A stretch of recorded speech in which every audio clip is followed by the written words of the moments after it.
Welcome to Echoes of Ancient America. Tonight, we travel back to a time long before European ships appeared on the horizon. Long before Columbus crossed the Atlantic, North America was already home to millions of people living within diverse societies that stretched across forests, deserts, mountains, coastlines, and vast river valleys. This was not an empty land waiting to be discovered. It was a continent alive with movement, innovation, trade, and culture. Across thousands of miles, merchants carried copper, shells, stone, and other valuable goods between distant communities. Farmers cultivated crops that supported growing populations. Skilled builders constructed cities, ceremonial centers, canals, earthworks, and monuments that transformed entire landscapes. Tonight, we'll follow ancient trade routes that connected regions separated by great distances. We'll explore the copper networks that linked the Great Lakes to faraway communities. We'll discover how agriculture allowed settlements to grow into thriving centers of culture and exchange. Along the way, we'll visit remarkable cities, examine ancient astronomy and calendars, learn about sacred ceremonies and religious traditions, and step into the daily lives of the people who shaped the continent centuries before European arrival. Finally, we'll witness the first encounters between two worlds, a moment that would forever change the course of history. So settle in, relax, and allow the noise of the modern world to fade away as we journey into ancient America before Columbus. Let the rivers, forests, deserts, and forgotten cities guide us gently into the past. And before we begin, let me know in the comments what city you're watching from tonight. Don't forget to like and subscribe. It really means a lot to me. Every story, every memory, and every place matters. And together we keep history alive. Now let's begin. Chapter 1, Segment 1, Ancient Trade Networks and the Great Rivers as Highways.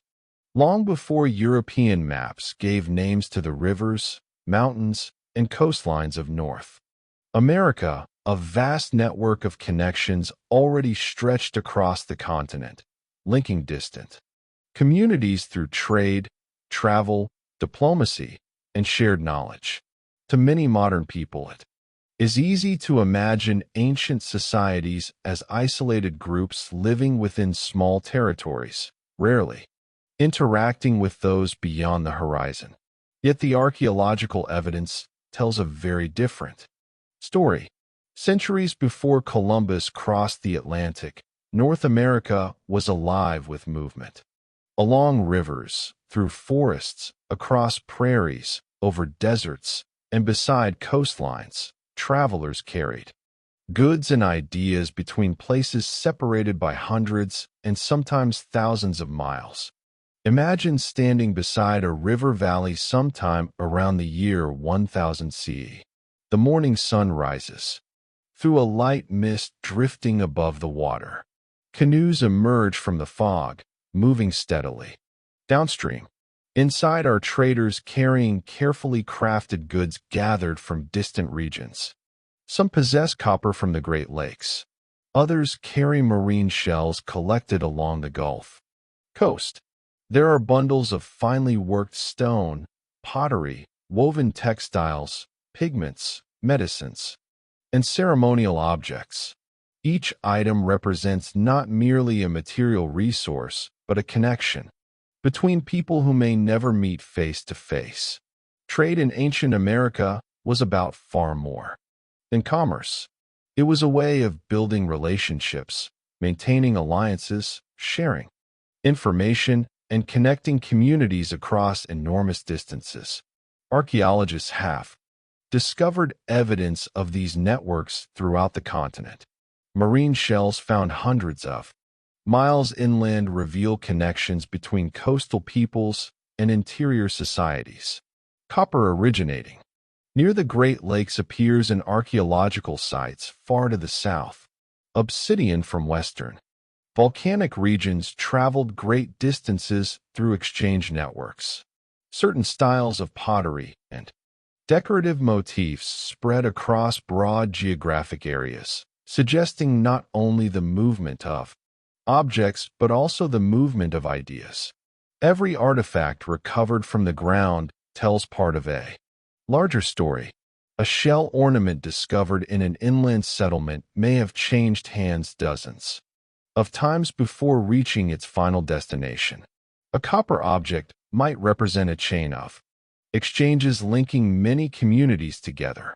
Through such evidence, archaeologists have reconstructed a continent that was far more interconnected than once believed. The people who participated in these networks possessed detailed knowledge of landscapes, seasons, waterways, and routes extending far beyond their home territories. They understood where valuable resources could be obtained, where allies lived, and which paths offered the safest travel. Knowledge itself became a valuable commodity, passed between generations and carried across regions by travelers. The scale of these networks is remarkable. Communities separated by vast distances often shared access to materials originating hundreds of miles away. Such connections did not require centralized governments or empires. Instead, they emerged through countless local relationships. One community exchanged goods with a neighboring group. That group maintained relationships with another community farther away. Over time, chains of interaction linked regions across much of the continent. Information moved alongside physical objects. Stories traveled. News spread. Innovations circulated. Through these processes, North America developed into a complex web of human connections long before European arrival.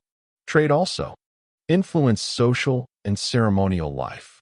Certain objects carried symbolic significance beyond their practical uses. Rare materials often appeared in ceremonial contexts, suggesting they held spiritual or cultural importance. Marine shells, copper ornaments, colorful stones, and other exotic goods became markers of prestige, identity, and connection. Receiving such items may have reinforced alliances between communities or commemorated important events. Ceremonial gatherings provided opportunities for exchange, bringing together people from different regions to share goods, knowledge, and traditions. Imagine a large gathering near a major river. Families arrive from distant settlements. Traders unpack valuable items acquired through months of travel. Ceremonies take place. Marriages strengthen social bonds. News is exchanged. Disputes are resolved. Friendships are renewed. Such events helped sustain networks that extended across enormous landscapes. The movement of goods therefore reflected deeper patterns of social interaction. Ancient trade routes were not simply economic systems. They were human systems, connecting communities through shared experiences and mutual obligations. Geography played a crucial role in shaping these networks. North America's rivers, lakes, coastlines, and mountain passes created natural corridors for movement. Skilled travelers learned how to navigate these environments efficiently. Canoes became essential technologies in many regions, allowing people to transport goods over long distances. Portage routes connected waterways where direct travel was impossible. Trails crossed forests and grasslands, linking river systems together. Expertise made long-distance travel possible even without modern maps or instruments. Travelers became specialists in navigation and communication, carrying not only goods but also relationships between communities. The success of these networks demonstrates remarkable organizational ability. Maintaining long-distance exchange required trust. Communities needed confidence that agreements would be honored and relationships preserved. Over time, customs and traditions emerged that facilitated cooperation. Hospitality toward travelers became important. Shared ceremonial practices reinforced connections. Kinship ties linked groups across regions. These social mechanisms allowed exchange networks to function effectively over centuries. The archaeological record reveals continuity extending across generations, indicating that many routes remained active for long periods. Such stability reflects the strength of the relationships underlying them. As the day progresses beside our imagined river and canoes continue moving through the landscape, it becomes clear that ancient America was not a collection of isolated settlements scattered randomly across a continent. It was a dynamic world, connected by movement, communication, and exchange. Goods traveled extraordinary distances. Ideas crossed cultural boundaries. Communities interacted in ways that shaped the development of societies across North America. Long before European explorers arrived, millions of people participated in networks that linked forests to deserts, rivers to mountains, and coastlines to inland valleys. The story of ancient trade networks reminds us that human beings have always sought connection. They have always traveled, exchanged knowledge, built relationships, and explored the wider world beyond their immediate surroundings. Beneath the quiet landscapes of modern North America lie traces of these ancient connections, evidence of a continent alive with movement and possibility long before the age of European exploration began. If ancient trade networks formed the veins and arteries of pre-Columbian North America, then the continent's great rivers were the lifeblood that made those connections possible. Long before roads, railways, or highways existed, rivers served as natural transportation corridors linking distant regions together. They provided routes through forests, across plains, and into the heart of the continent. To understand ancient America, one must first understand its waterways, for rivers shaped nearly every aspect of life. They supplied food, fertile soil, transportation, communication, and opportunities for settlement. Imagine looking at a map of North America from above. The Mississippi River and its tributaries form one of the largest river systems on Earth. The Ohio, Missouri, Arkansas, Tennessee, Illinois, and countless smaller rivers create a vast network, connecting enormous portions of the continent. Farther east, rivers flow toward the Atlantic. In the west, waterways carve paths through mountains and deserts. Along the Great Lakes, immense bodies of freshwater connect regions separated by hundreds of miles. Together, these waterways created natural highways long before modern infrastructure existed. For ancient travelers, rivers offered advantages that overland routes often could not match. Transporting goods by canoe required less effort than carrying them across difficult terrain. Waterways allowed larger quantities of materials to move efficiently between communities. A traveler following a river could navigate using landmarks, currents, and accumulated knowledge passed through generations. Canoes themselves represented remarkable technological achievements. Built from materials adapted to local environments, they allowed people to travel vast distances with surprising speed and efficiency. In eastern forests, bark canoes glided across lakes and rivers. Other regions developed different designs suited to local conditions. Whatever their form, watercraft expanded the range of human movement and made continental-scale exchange possible. Daily life often revolved around rivers. Settlements frequently appeared near waterways because rivers provided reliable access to resources. Fish, shellfish, waterfowl, and other aquatic species contributed to diets. Floodplains supported agriculture by depositing nutrient-rich sediments. Fresh water sustained both people and crops. Interaction with neighboring communities. Over generations, some river valleys became centers of population growth and cultural development. Large settlements emerged in locations where waterways facilitated communication and exchange. The Mississippi Valley, for example, supported some of the most significant societies in pre-Columbian North America. Communities. They benefited from fertile soils, abundant resources, and access to extensive transportation networks. Rivers did more than connect places. They connected people. Imagine a trader beginning a journey hundreds of miles from home. He launches a canoe into a tributary feeding a larger river. Days pass as he travels through forests and wetlands. Along the way, he encounters settlements where news is exchanged and hospitality offered. At major gathering places, traders from different regions meet to conduct exchanges. Stories spread along these routes just as surely as physical goods. Information about weather, harvests, ceremonies, alliances, and distant events travels from community to community. Rivers become channels through which knowledge flows. In many ways, they function as communication networks as much as transportation systems.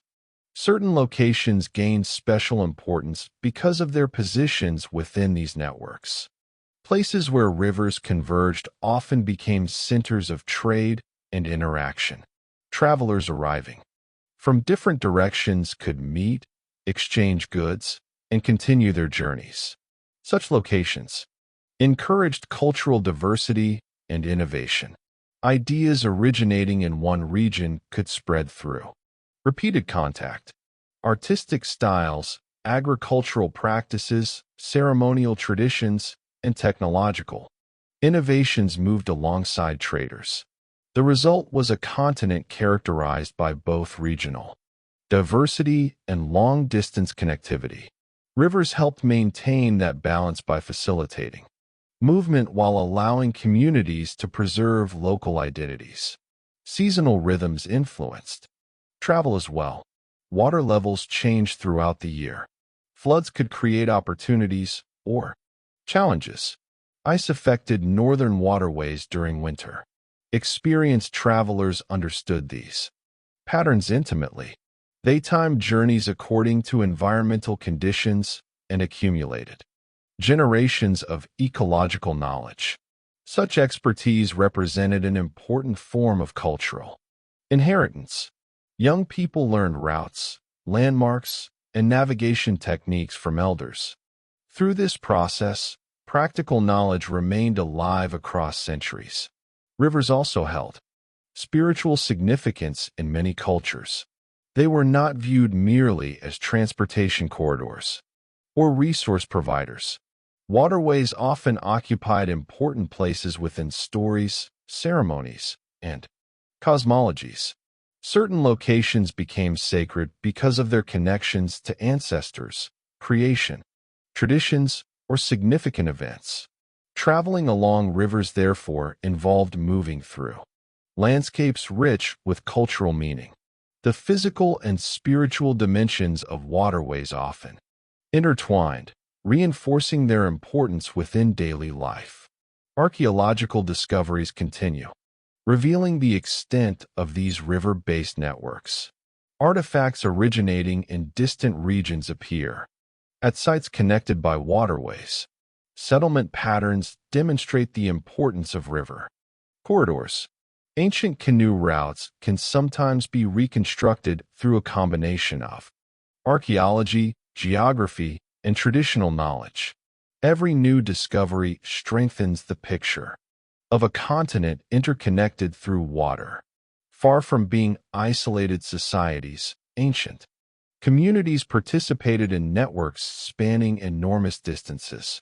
Rivers made those networks possible. As evening settles across the water and the final canoes glide toward distant settlements. We begin to appreciate the profound role rivers played in shaping ancient America. They were highways, marketplaces, communication routes, food sources, and sacred landscapes all at once. Through them flowed goods, ideas, traditions, and relationships that connected millions of people across the continent. Long before Columbus arrived, the rivers of North America carried the rhythms of civilization itself.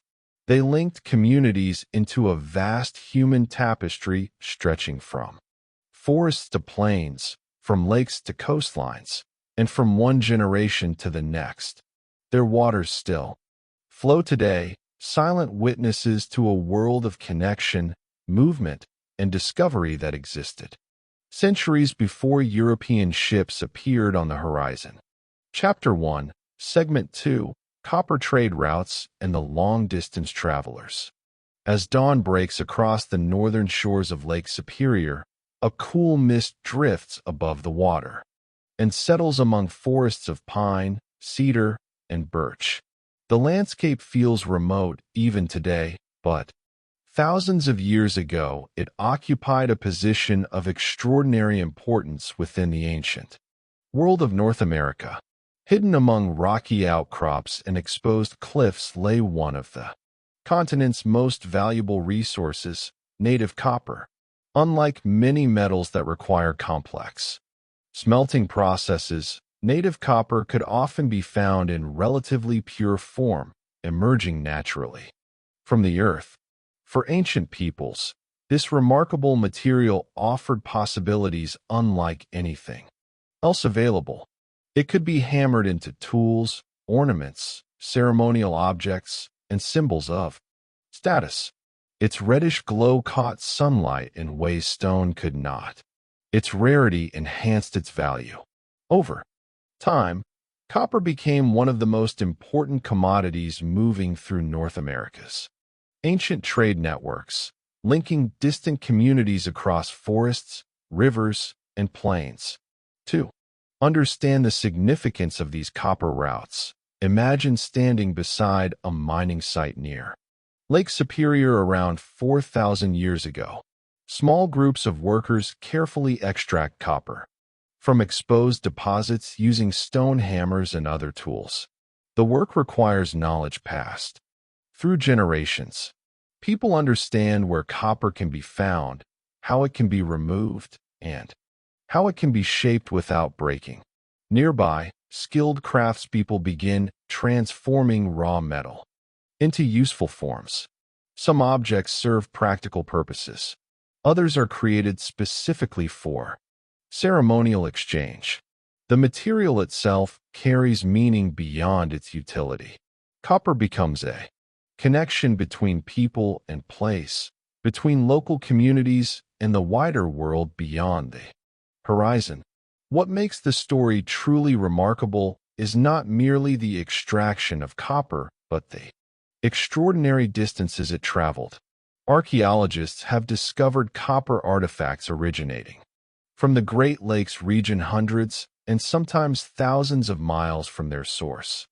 Objects fashioned from northern copper appear throughout the Mississippi Valley, the Ohio River region, portions of the Southeast, and numerous other areas far removed from Lake Superior itself. Every artifact tells a story of movement. A copper ornament found in a ceremonial mound in Ohio may have passed through many hands before reaching its destination. Each exchange strengthened relationships between communities and reinforced participation in broader networks spanning much of the continent.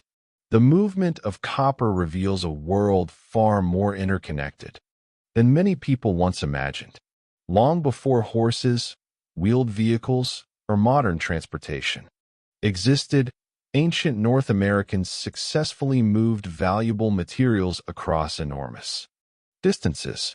They did so through carefully maintained relationships built upon trust, reciprocity, and shared traditions. A traveler might carry copper to a neighboring community, where some of it would be exchanged for other goods. Those goods and portions of the copper would continue onward through additional exchanges. Over time, objects gradually moved farther and farther from their source. The process resembled a vast web connecting countless communities. No single individual needed to travel the entire distance for exchange networks to function effectively. Instead, each community played a role within a larger system. Archaeological evidence suggests that copper often occupied special positions within society. Many copper artifacts appear in ceremonial contexts rather than ordinary domestic settings. This pattern indicates that copper held symbolic significance.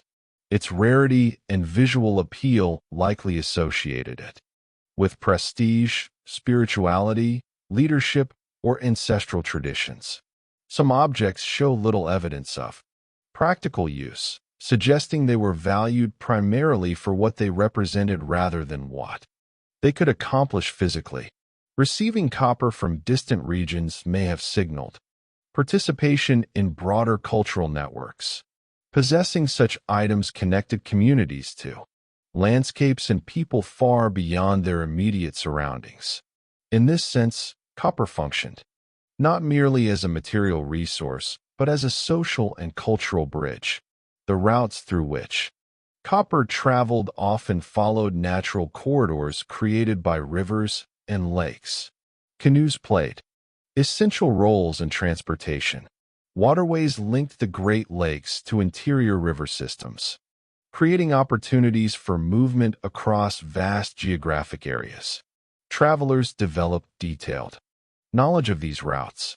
They understood seasonal conditions, navigational landmarks, and locations where communities welcomed visitors. Such expertise represented generations of accumulated experience. Every journey required preparation, skill, and awareness of environmental conditions. The success of long-distance copper exchange demonstrates remarkable organizational abilities and sophisticated geographical knowledge. Copper trade also contributed to the spread of ideas. Whenever people exchanged goods, they exchanged information as well. Stories, technologies, artistic styles, and ceremonial practices moved alongside material objects. Communities adapted influences from distant regions while maintaining local traditions. The result was a dynamic cultural landscape characterized by both diversity and connection. Copper artifacts often reflect these interactions. Designs varied between regions, revealing how different societies interpreted and incorporated valuable materials into their own cultural frameworks. No two communities used copper in exactly the same way. Yet, participation in exchange networks created shared experiences linking distant peoples together. Environmental challenges added another dimension to the story. Traveling across ancient North America required navigating forests, rivers, wetlands, and changing weather conditions. Journeys could take weeks or months. Travelers needed food, shelter, and knowledge of safe routes. Relationships with communities along the way provided support and security.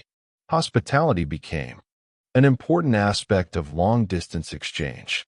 Visitors brought news, goods, and opportunities for cooperation. Communities welcomed them because participation in networks benefited everyone involved. Through countless interactions repeated over generations, copper routes became stable pathways connecting much of the continent. Modern archaeological discoveries continue illuminating the scale of these networks. Sophisticated analyses allow researchers to identify the geological origins of copper artifacts, confirming links between distant regions and Great Lakes sources. Every new study strengthens appreciation for the complexity of ancient exchange systems. The evidence challenges outdated assumptions portraying prehistoric societies. as isolated or technologically limited. Instead, it reveals populations capable of organizing large-scale movement of materials and maintaining extensive social relationships across enormous distances. As evening approaches and sunlight reflects from the waters of Lake Superior, one begins to appreciate the significance of copper beyond its physical properties. The metal represents connection. It embodies journeys undertaken by countless individuals, relationships sustained through mutual trust, and networks extending across a continent. Through copper, ancient North Americans transformed geography into opportunity. They linked distant landscapes into shared worlds of exchange and communication. Long before European ships crossed the Atlantic, copper traveled along routes connecting forests, rivers, lakes, and communities in a web of interaction that helped shape the development of North American civilizations for thousands of years. If copper was among the most valuable materials moving through ancient North America's trade networks, then the people who carried it were among the most remarkable travelers the continent had ever known. Modern transportation has transformed our understanding of distance. Journeys that once required months can now be completed in hours. Maps, roads, satellites, and communication technologies make travel predictable in ways ancient people could scarcely imagine. Yet long before these conveniences existed, North American travelers routinely crossed landscapes of extraordinary scale. They navigated rivers, forests, mountains, deserts, and grasslands using knowledge accumulated through generations. Their journeys connected communities separated by hundreds of miles and helped create the vast networks that linked the continent together. To understand ancient America, we must understand the travelers themselves, for they were the living threads weaving countless communities into a shared tapestry of exchange and communication. Imagine a trader preparing for a journey sometime around the year 900 CE. The destination lies far beyond the horizon, perhaps weeks away by canoe and foot. Before departure, preparations begin carefully. Supplies are gathered. Trade goods are packed securely. Weather conditions are considered. Information about routes and recent events is exchanged. The traveler does not move into an unknown wilderness. Instead, he enters a landscape mapped through memory, tradition, and experience. Rivers have names. Landmarks possess stories.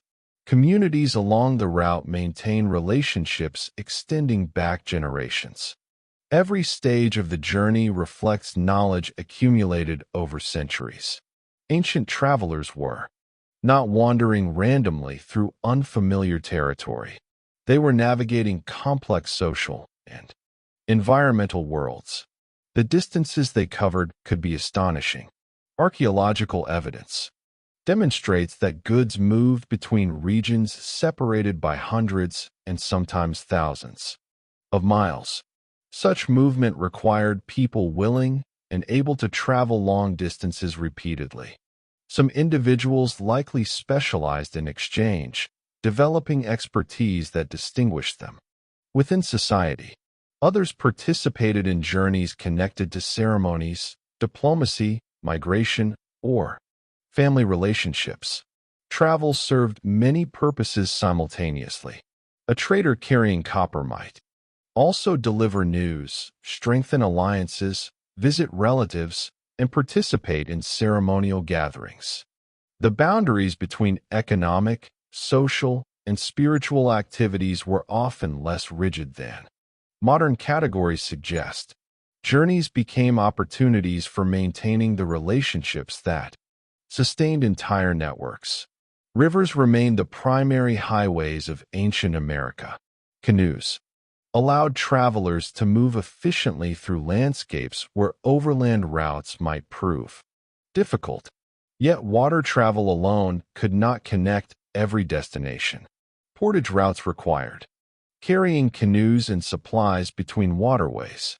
Forest trails linked river systems. Mountain passes provided access through rugged terrain. Grasslands offered different challenges involving weather, navigation, and resource availability. Skilled travelers adapted to diverse environments, understanding how conditions varied across regions. Such versatility demanded extensive ecological knowledge. Travelers learned where food could be obtained, where shelter could be found, and how seasonal changes affected movement. This knowledge often passed through generations, becoming part of cultural heritage. Hospitality played a vital role within these networks. A traveler arriving at a distant community represented more than an outsider. He brought information, opportunities, and connections to wider worlds. Welcoming visitors strengthened relationships and reinforced participation in exchange systems benefiting multiple communities. Shared customs helped facilitate interactions. Ceremonial traditions often provided frameworks through which strangers could become trusted partners. Gift exchange reinforced social bonds. Stories and news circulated alongside material goods. Through repeated interactions, communities developed expectations regarding cooperation and mutual support. Such social structures made long-distance travel safer and more effective than it might otherwise have been. Travelers also served as carriers of ideas.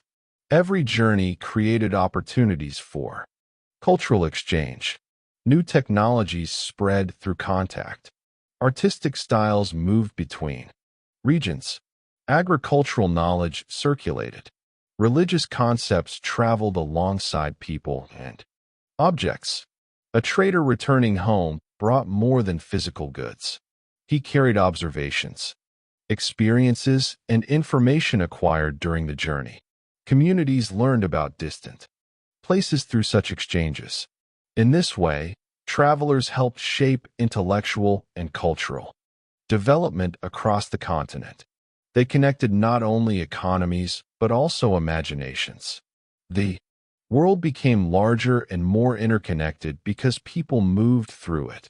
Consider the experience of arriving at a major gathering place after weeks of travel.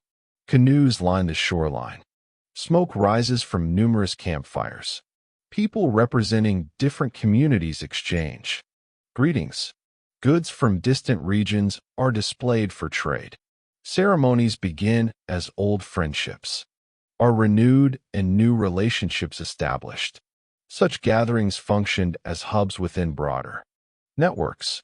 Travelers shared news about harvests, weather conditions, conflicts, alliances, and innovations. Information spread rapidly through these events, reaching regions far beyond the gathering itself. Long-distance travelers became essential participants in maintaining continental connections. The challenges they faced should not be underestimated. Weather could disrupt plans. Rivers flooded or ran low. Illness posed risks. Navigational errors carried consequences. Yet the persistence of extensive trade networks demonstrates remarkable resilience. Communities adapted to changing circumstances while preserving relationships across generations.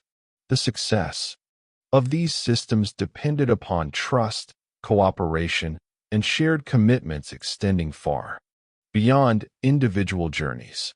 Modern archaeological evidence continues revealing the scale of ancient travel. Materials sourced from distant regions appear throughout North America.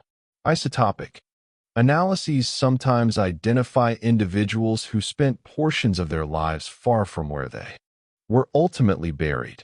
Ancient roads, trails, and canoe routes leave traces within landscapes. Together, these discoveries paint a picture of mobility far greater than once imagined. Ancient America was not static. It was a world in motion. People traveled, explored, exchanged ideas, and maintained relationships across vast distances. As night falls and our traveler rests beside a riverbank after another day on the journey, stars emerge overhead much as they did centuries ago.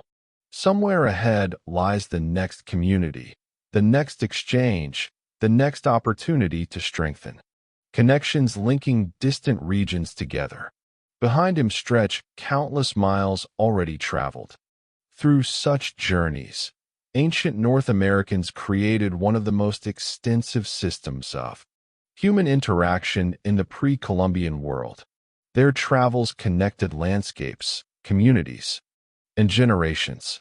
They transformed geography into relationship and distance into opportunity.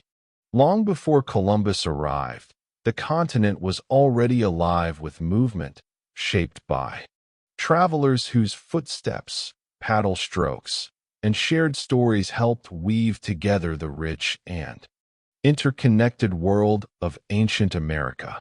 Chapter 1, Segment 3, Agriculture and Farming. How Food Built Civilizations. As the first light of dawn spreads across a fertile river valley somewhere in ancient North America, a quiet transformation is already underway. Long before great cities rise, before trade networks span thousands of miles, and before ceremonial centers reshape entire landscapes, there must first be food. Every civilization, no matter how large or sophisticated, ultimately depends upon its ability to feed people. In many ways, the story of ancient America before Columbus is also the story of agriculture.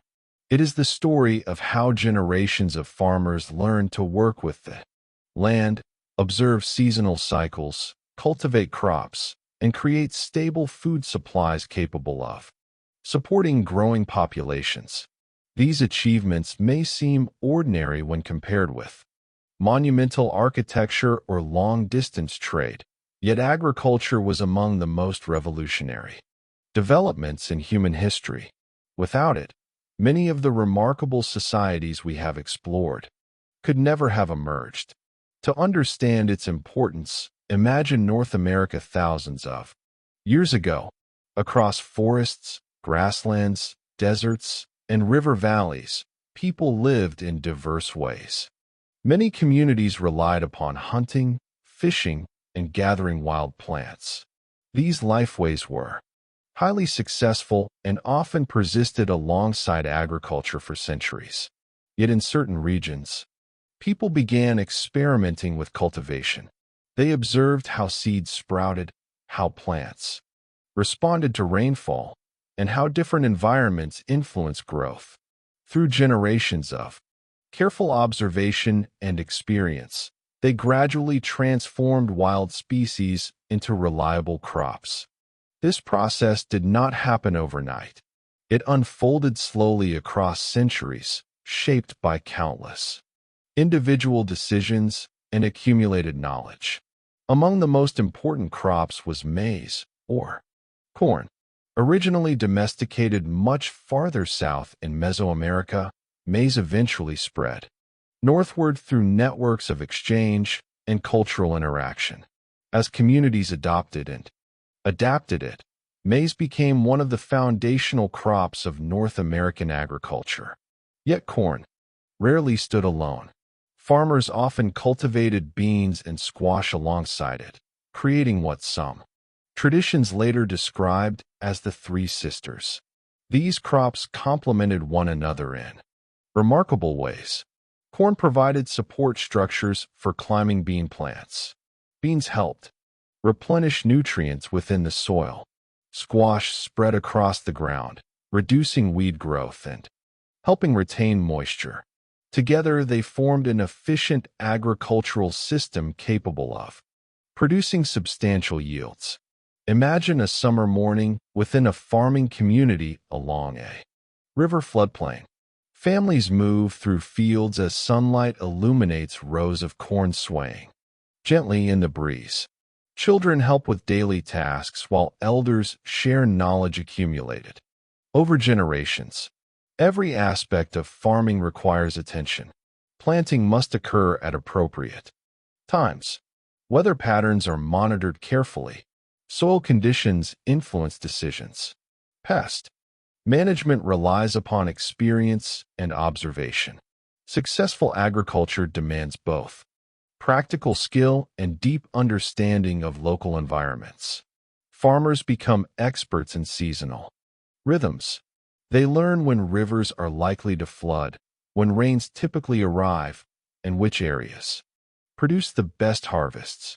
This knowledge represents a form of technology every bit as important as tools or architecture. As agricultural productivity increases, profound social changes become possible. Reliable food supplies allow populations to grow. Communities can remain in one place for longer periods. Settlements expand. Storage technologies become increasingly important as surplus crops are preserved for future use. Some individuals begin specializing in activities beyond food production. Craftspeople focus on pottery, weaving, toolmaking, or ceremonial responsibilities. Traders travel between regions. Leaders coordinate communal projects. In essence, agriculture creates the conditions under which greater social complexity can emerge. Food surplus becomes the foundation supporting everything else. River valleys often played especially important roles in this transformation. Floodplains provided fertile soils enriched by seasonal flooding. Communities settled near waterways gained access to both agricultural opportunities and transportation routes. The Mississippi Valley, Ohio Valley, and numerous other river systems supported extensive farming activities. Over generations, some settlements grew into major population centers. The rise of places such as Cahokia depended fundamentally upon agricultural success.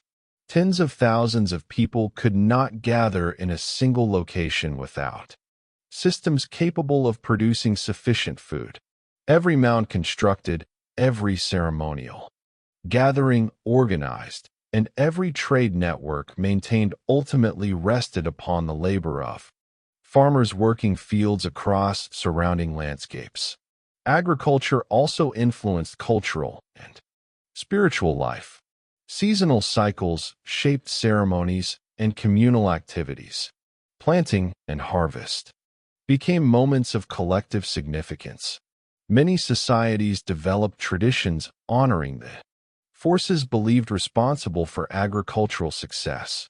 Stories, rituals, and celebrations reinforced relationships between people, crops, and the natural world.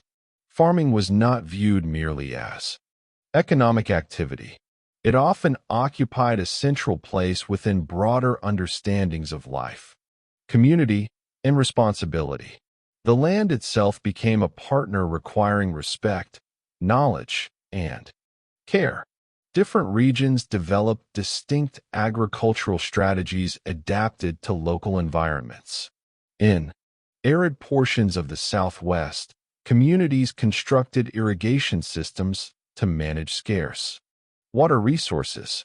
Along river valleys, farmers took advantage of fertile floodplain soils.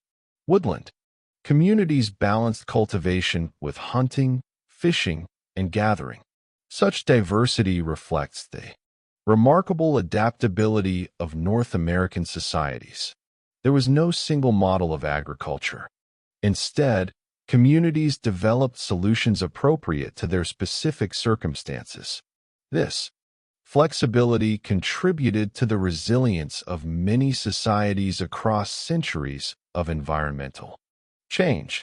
Archaeological evidence continues revealing the sophistication of these agricultural systems. Ancient fields, irrigation canals, storage facilities, and farming tools provide insights into daily life. Pollen analysis helps reconstruct crops cultivated in different regions. Charred seeds, recovered from archaeological sites, offer direct evidence of agricultural practices. Together, these discoveries demonstrate that farming in ancient North America involved extensive knowledge, experimentation, and innovation. Far from being simple or primitive, these systems represented highly developed responses to environmental conditions. As evening approaches and shadows lengthen across the fields, families gather after a day of work. Harvests stored within community. Facilities promise security through coming seasons. Children learn lessons that will one day guide their own farming efforts. Nearby rivers continue flowing toward distant regions connected through trade and travel. Yet everything begins here, within the fields. Agriculture transformed landscapes, supported growing populations, and laid the foundation for civilizations that flourished across North America long before Columbus arrived. The story of ancient farming is, therefore, not merely a story about food. It is a story about knowledge, adaptation, cooperation, and the creation of stable communities capable of achieving extraordinary things. Beneath every city, every trade route, and every monument lies the quiet labor of generations who learned how to make the land provide. If agriculture provided the foundation upon which ancient societies could grow, then the development of stable food supplies also transformed the very structure of human communities. As harvests became more reliable and populations expanded, entirely new possibilities emerged. Villages grew larger. Trade intensified. Ceremonial traditions became more elaborate. Leadership structures evolved. Over time, agriculture did far more than feed people. It created the conditions necessary for civilization itself. To appreciate this transformation, imagine returning to the same river valley several generations after farming first became established. What was once a small community has expanded significantly. New homes appear along the edges of the settlement. Storage structures hold surplus crops harvested from surrounding fields. Paths connect households, gathering spaces, and agricultural areas. Travelers arrive from neighboring communities bringing goods and information. The village has become a center of activity. Such growth illustrates one of the most important consequences of successful agriculture: stability. When food supplies become predictable, people gain opportunities to invest time and energy in activities extending beyond immediate survival. This shift may seem subtle, but its effects are profound. Consider the daily realities of a community dependent entirely upon hunting and gathering. Mobility often remains important. Seasonal movements follow resource availability. Population density may be limited by local environmental conditions. In contrast, agricultural communities can support larger populations within smaller areas. Fields produce concentrated food resources capable of sustaining many people. Surplus crops provide insurance against temporary shortages. These advantages encourage settlement permanence. As communities remain in one location longer, investments in infrastructure become worthwhile. Homes become more substantial. Storage facilities expand. Public spaces emerge. The landscape itself begins reflecting long-term human occupation. Over generations, these developments create increasingly complex societies. Specialization represents another major consequence of agricultural productivity. Not everyone needs to spend every day obtaining food. Some individuals devote greater attention to pottery production. Others focus on weaving textiles, crafting tools, conducting ceremonies, or coordinating communal activities. Skilled artisans develop expertise, requiring years of practice.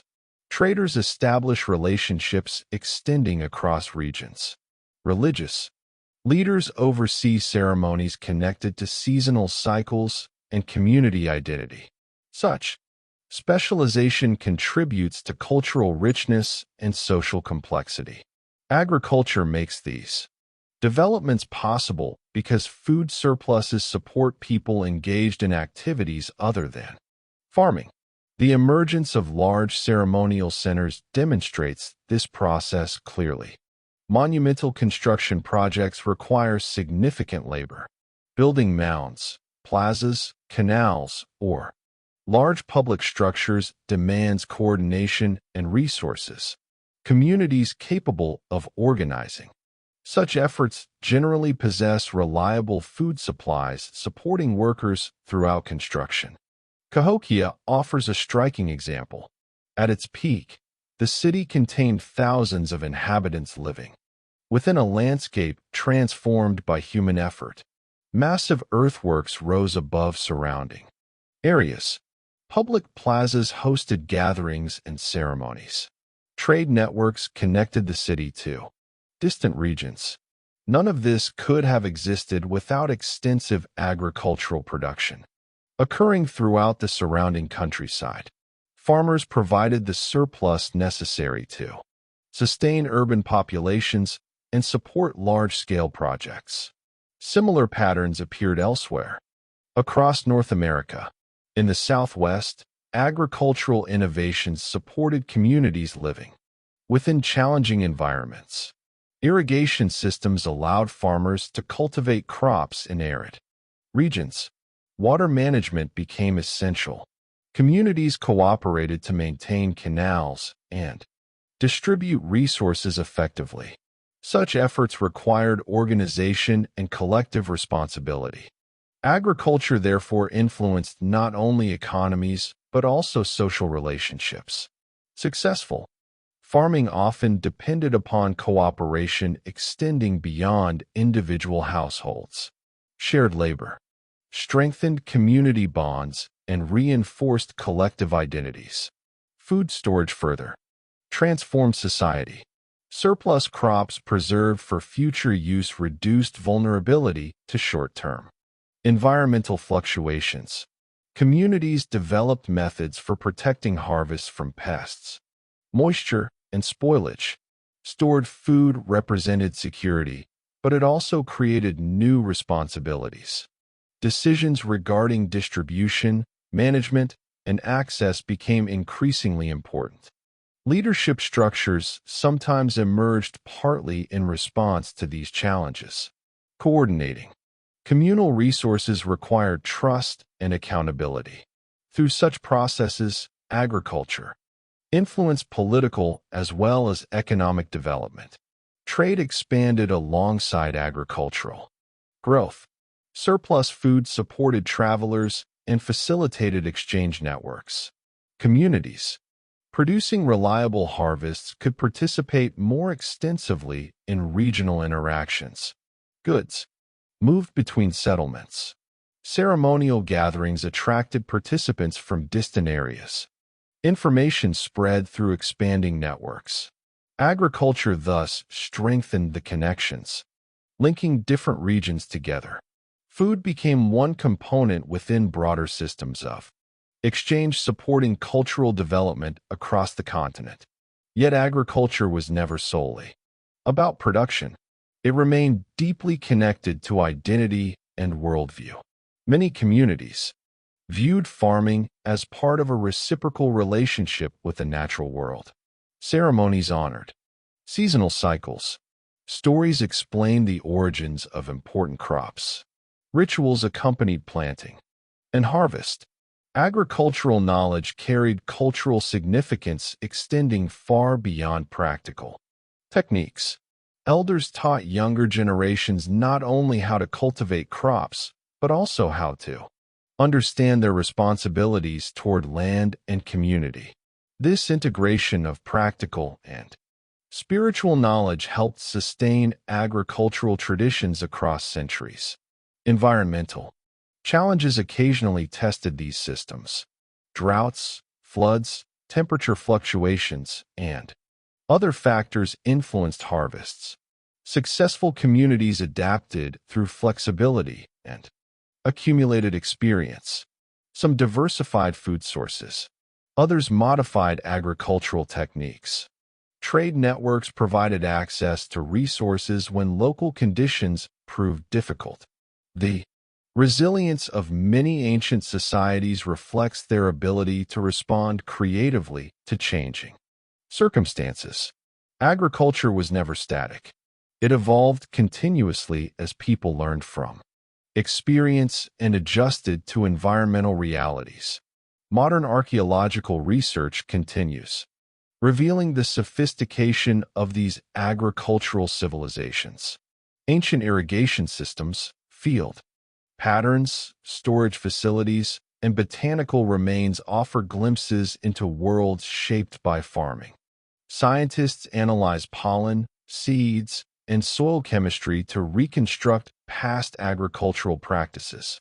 Every discovery reinforces the importance of food production within broader historical developments. Agriculture was not a background activity occurring behind the scenes. It was the engine driving demographic growth, social complexity, technological innovation, and cultural achievement. As night settles across the river valley and stars emerge overhead, the community prepares for rest. Fields stretch into darkness beyond the settlement. Stored harvests promise security through winter months. Children sleep within homes built by generations who transform the landscape through knowledge and labor. Nearby, traders prepare for journeys, connecting distant regions. Ceremonial leaders plan upcoming gatherings. Artisans continue refining their crafts. All these activities depend upon the success of the harvest. Agriculture made them possible. Long before Columbus arrived, farmers across North America laid the foundations for thriving societies whose achievements continue inspiring wonder today.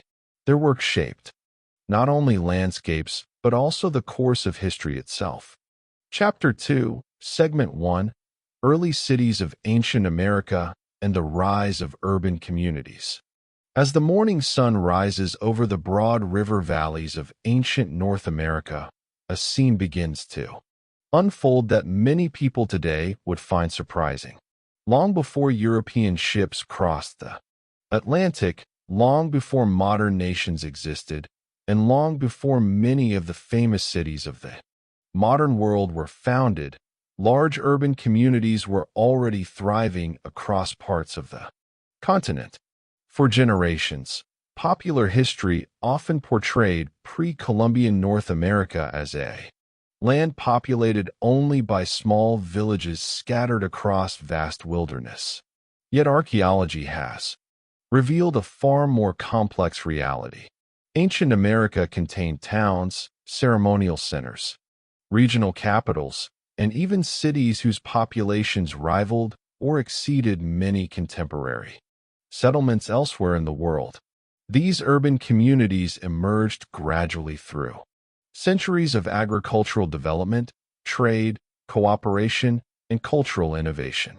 Their stories challenge old assumptions and reveal a continent filled with sophisticated societies long before Columbus arrived. To understand the rise of these early cities, imagine traveling through the Mississippi River Valley around the year 1100 CE. The landscape is alive with activity. Farmers work fields stretching across fertile floodplains. Canoes move along rivers carrying goods, and travelers. Smoke rises from hundreds of homes clustered together within organized settlements. Roads connect neighborhoods and ceremonial spaces. Markets bustle with exchange. Children play within open plazas while leaders, artisans, farmers, and traders perform their daily tasks. This is not a temporary gathering or isolated village. It is an urban community, a place where thousands of people live together within a carefully organized environment. The most famous example is Cahokia, located near present-day St. Louis.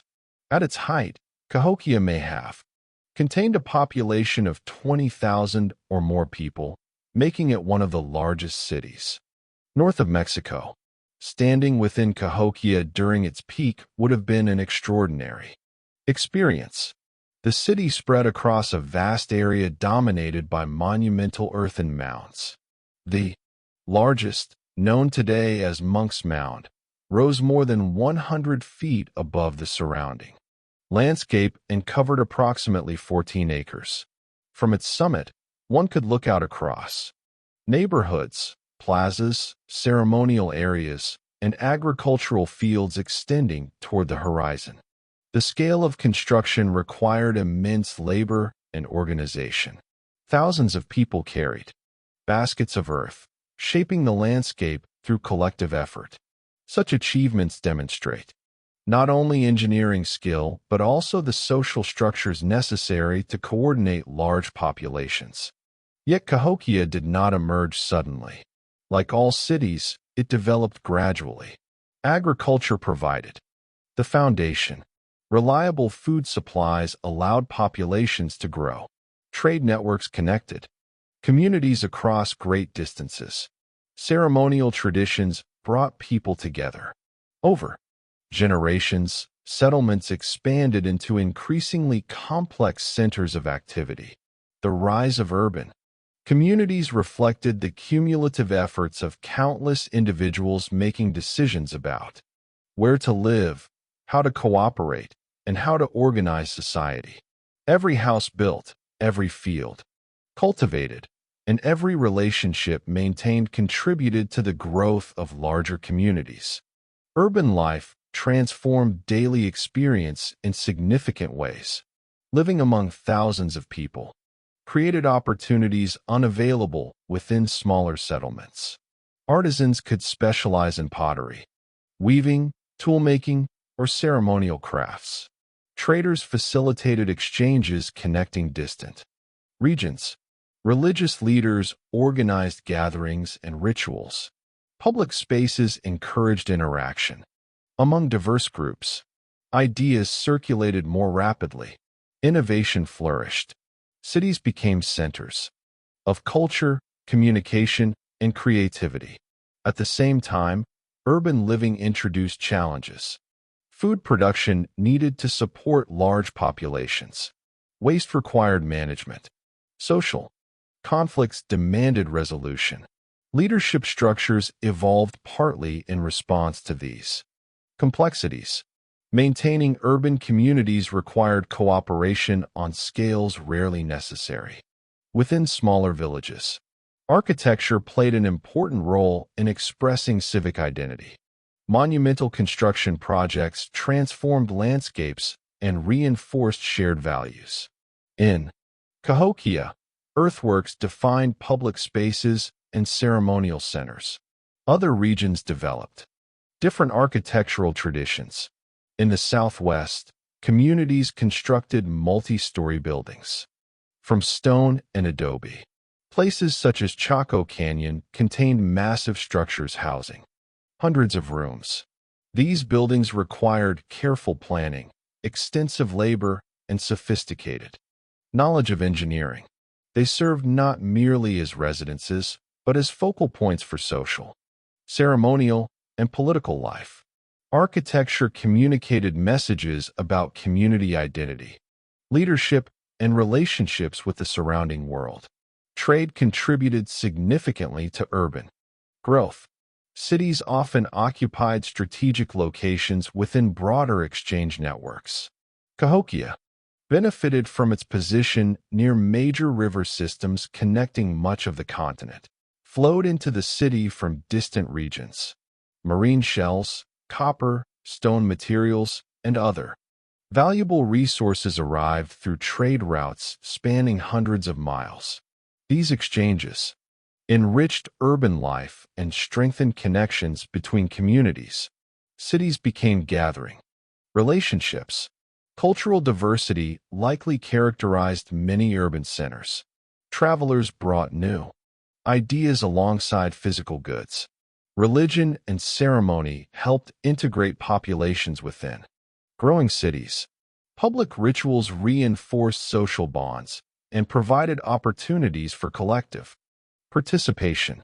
Monumental plazas accommodated large gatherings where communities celebrated shared traditions. Astronomy often influenced urban design. Certain structures aligned with celestial events, reflecting sophisticated observations of seasonal cycles. These connections between architecture, ceremony, and astronomy reveal worldviews in which human communities were understood as part of larger cosmic systems. Environmental conditions influenced urban development as well. Access to water, fertile soil, and transportation routes contributed to settlement success. Cities emerged where resources could support large populations. Yet, environmental pressures could also create challenges. Droughts, floods, resource depletion, and changing climate conditions sometimes affected urban centers. Successful communities adapted through innovation and cooperation.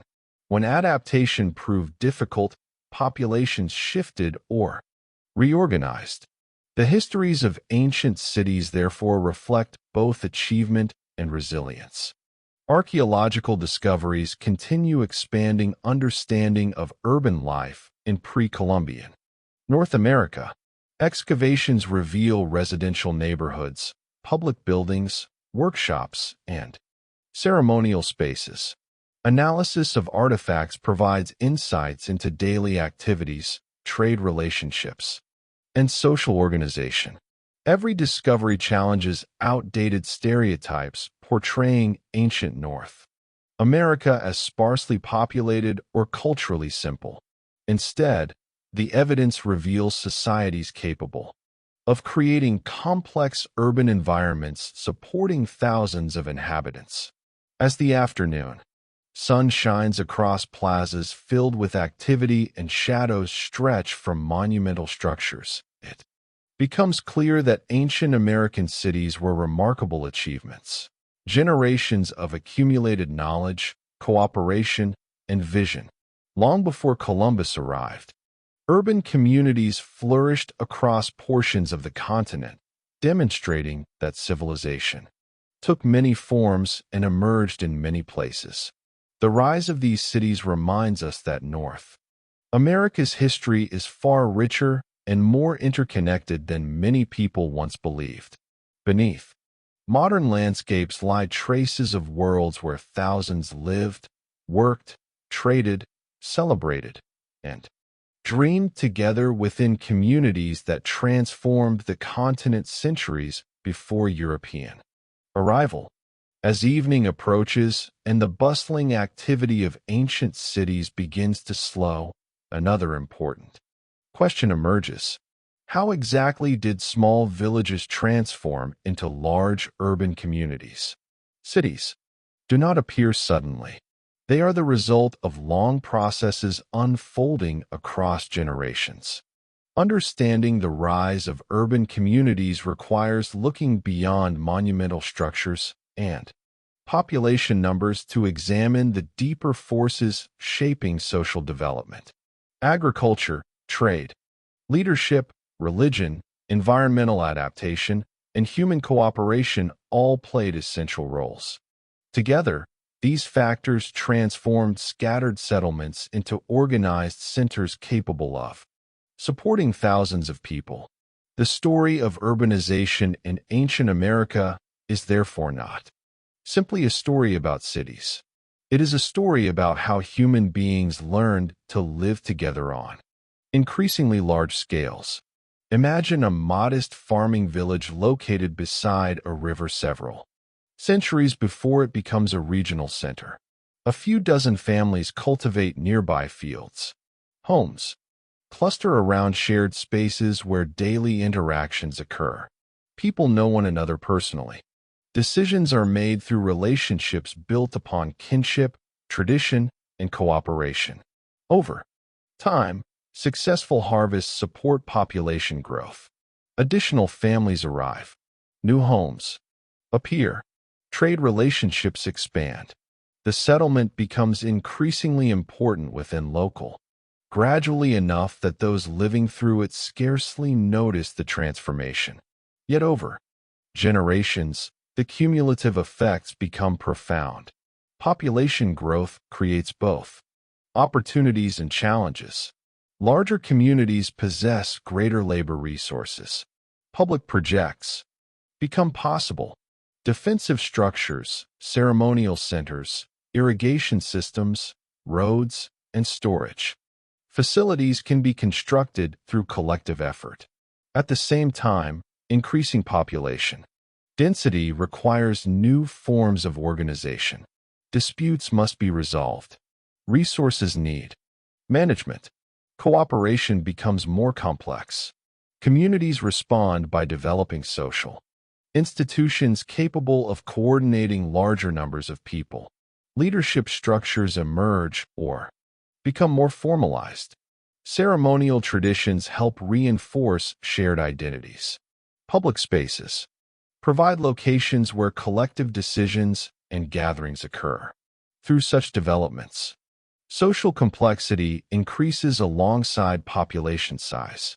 Trade often accelerates this process. Settlements occupying favorable locations within exchange networks gain advantages.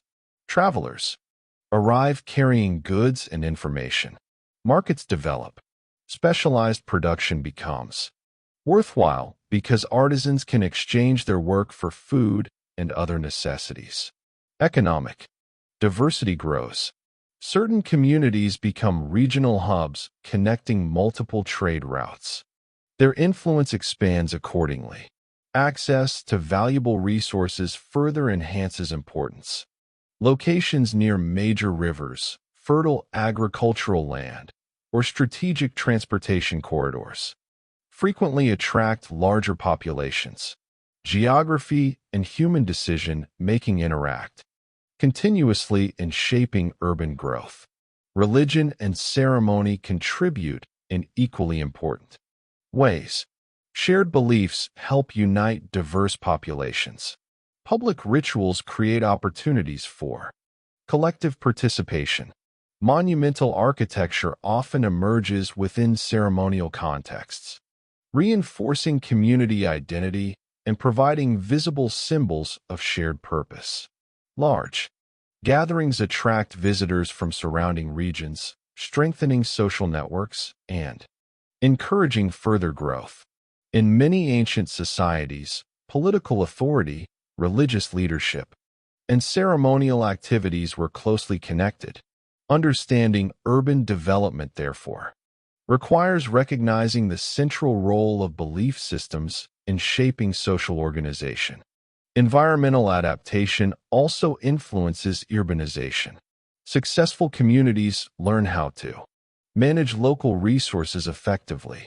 Agricultural innovations increase food production. Water management systems improve reliability. Storage technologies reduce vulnerability to seasonal fluctuations. These developments support larger populations and create conditions favorable to urban growth. Yet environmental success is never guaranteed. Communities must respond to changing circumstances. Droughts, floods, and other challenges require flexibility. Urban centers that endure often do so because they develop strategies for managing risk and adapting to environmental variability. Different regions produce different forms of urbanism.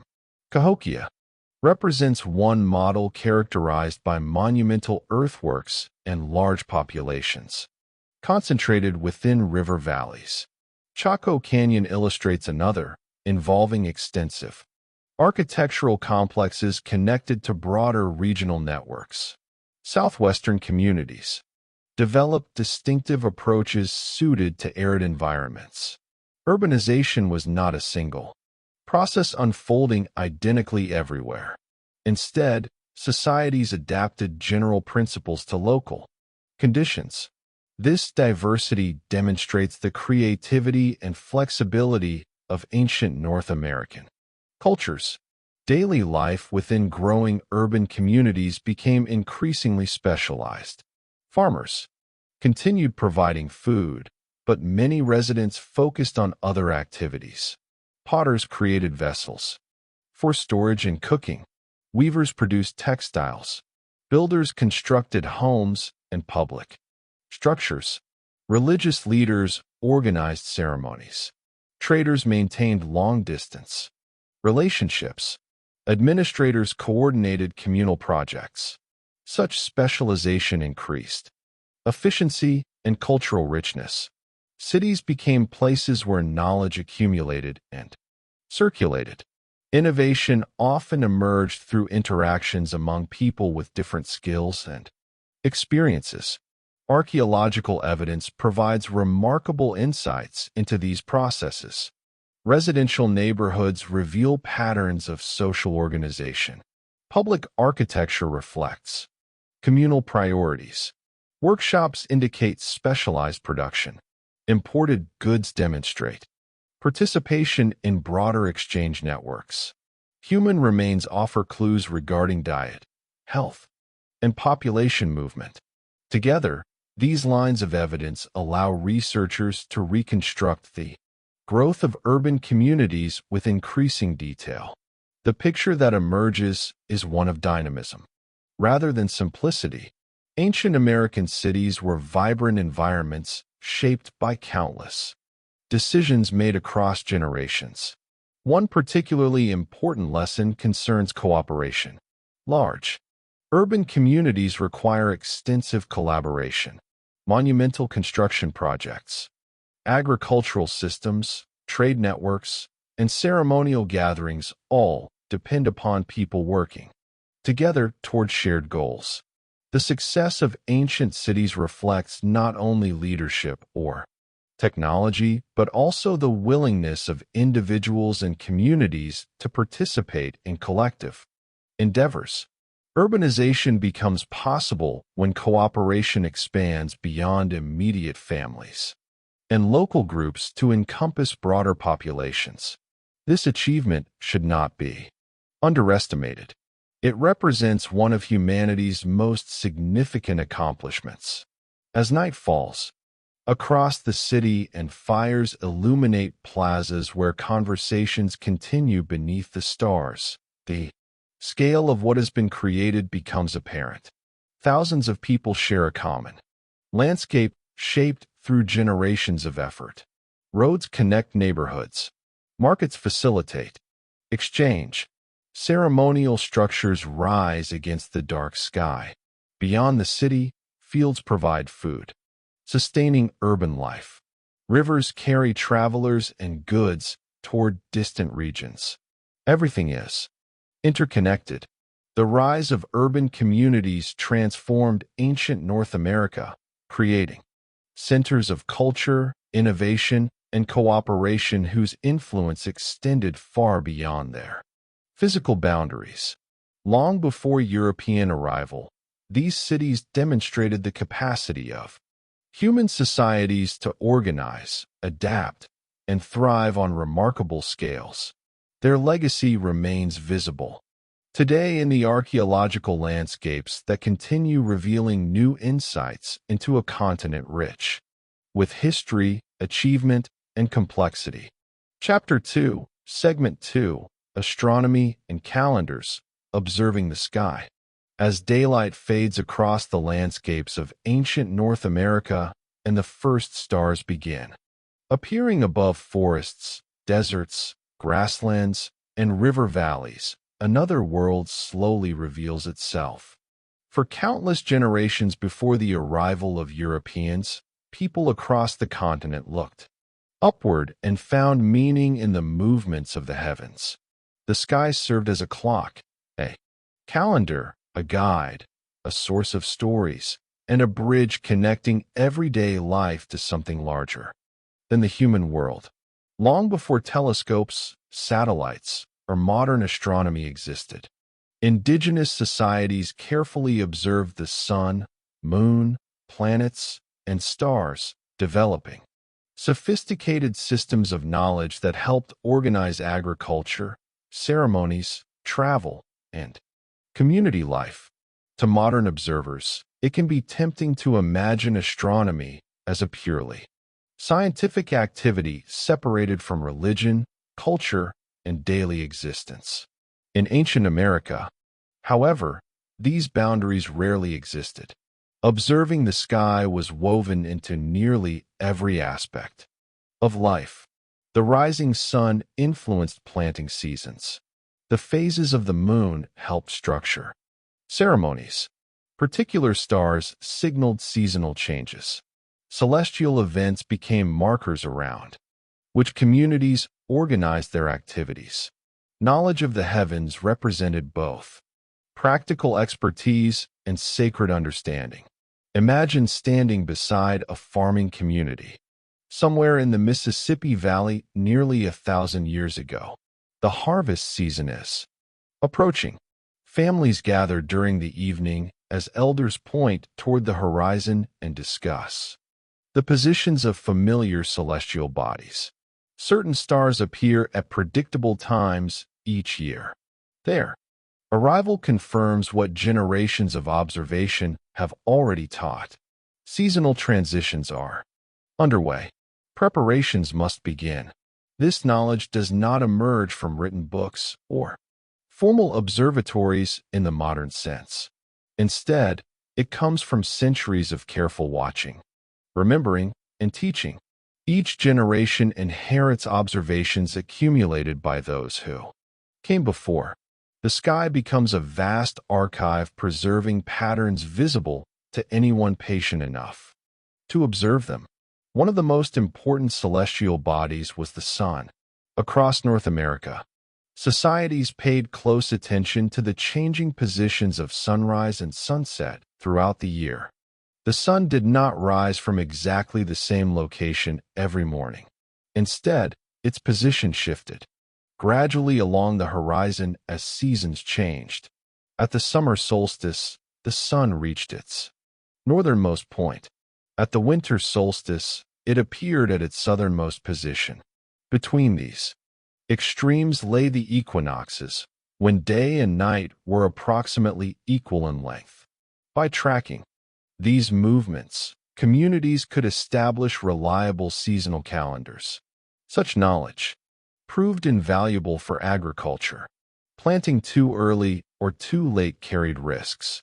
Understanding seasonal cycles improved the chances of successful harvests. Certain ancient sites demonstrate remarkable awareness of solar patterns.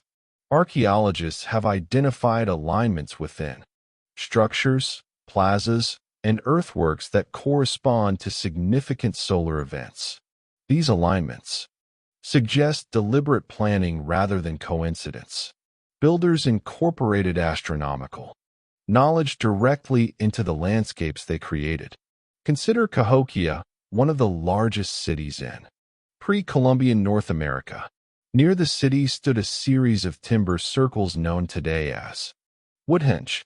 Archaeologists believe these structures functioned, at least in part, as solar calendars. Wooden posts marked positions associated with solstices and equinoxes. Observers standing at specific locations could track the sun's movements throughout the year. Such observations helped coordinate ceremonial activities and agricultural schedules. The existence of Woodhenge demonstrates that astronomy occupied an important place within urban life. It was not merely the concern of a few specialists. It influenced the broader community. Similar patterns appear elsewhere across the continent. In the Southwest, Chaco Canyon provides another remarkable example. The people who built the great houses of Chaco paid close attention to celestial events. Certain architectural features appear aligned with solar and lunar cycles. One of the most famous examples is the Sun Dagger site, where shafts of sunlight interact with carved spirals on a rock surface during solstices and equinoxes. Whether used primarily for ceremonial, calendrical, or observational purposes, such features demonstrate sophisticated understanding of astronomical patterns. The builders recognized regularities within the sky and incorporated them into enduring structures. The moon also played a crucial role in ancient observations. Unlike the sun's predictable daily path. The moon exhibited more complex behavior. Its phases changed continuously. Its rising and setting positions shifted over longer cycles. Tracking lunar movements required patience and long-term observation. Yet many societies developed detailed knowledge of these patterns. Lunar cycles often influenced ceremonial schedules, social gatherings, and broader understandings of time. The moon's changing appearance provided a visible reminder that time moved in repeating rhythms rather than straight lines. This cyclical understanding of time appears frequently within indigenous traditions. Stars served additional functions. Certain constellations became associated with stories, teachings, and seasonal indicators. While specific interpretations varied between cultures, the practice of connecting celestial patterns with social and environmental knowledge was widespread. Travelers navigating unfamiliar landscapes could use stars for orientation. Farmers recognized seasonal changes through the appearance of particular celestial objects. Oral traditions preserved astronomical observations within stories passed from one generation to the next. These stories functioned as educational tools, helping ensure important knowledge remained alive across centuries. Astronomy therefore existed not only within architecture and observation, but also within language, memory, and culture. What is particularly impressive is the consistency of these observations. Tracking celestial cycles requires sustained attention over long periods. Solstices occur only twice each year. Certain lunar events unfold across decades. Maintaining accurate knowledge demands continuity between generations. Elders teach younger observers. Communities preserve traditions. Structures aligned with celestial events reinforce observations. Through these processes, astronomical knowledge remains stable. Despite the passage of time, modern researchers continue uncovering evidence of this sophistication. Archaeological sites reveal alignments previously overlooked. Ethnographic studies document traditional astronomical knowledge preserved within indigenous communities. Together, these sources demonstrate that ancient North Americans were careful observers of the heavens. They understood patterns invisible to casual viewers. As darkness deepens and countless stars fill the sky above our imagined community, the significance of astronomy becomes clear. The heavens provided more than beauty. They offered order, predictability, and connection. The movements of celestial bodies linked agriculture, ceremony, travel, and daily life within a shared framework.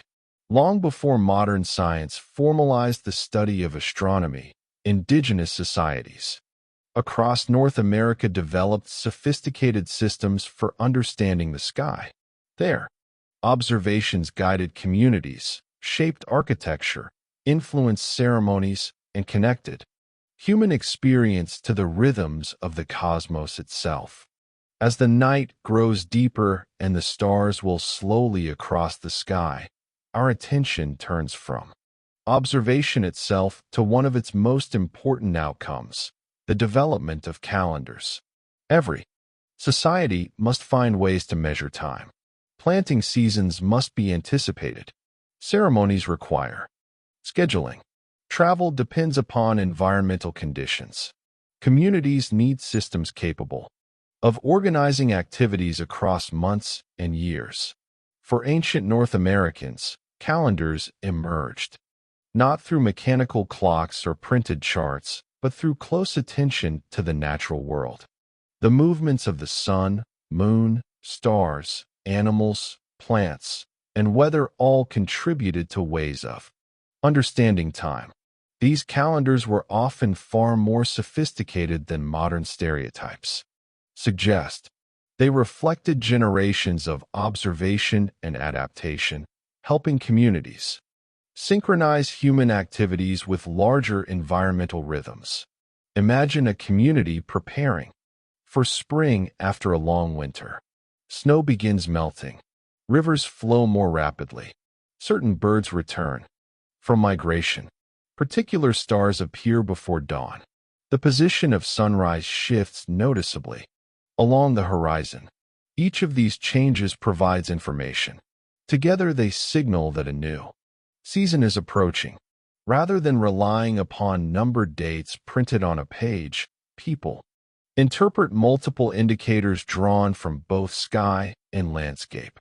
Time is experienced through relationships between natural phenomena. This approach creates calendars deeply connected to local environments. Different regions may recognize different indicators depending upon climate, geography, and cultural traditions. Yet the underlying principle remains similar.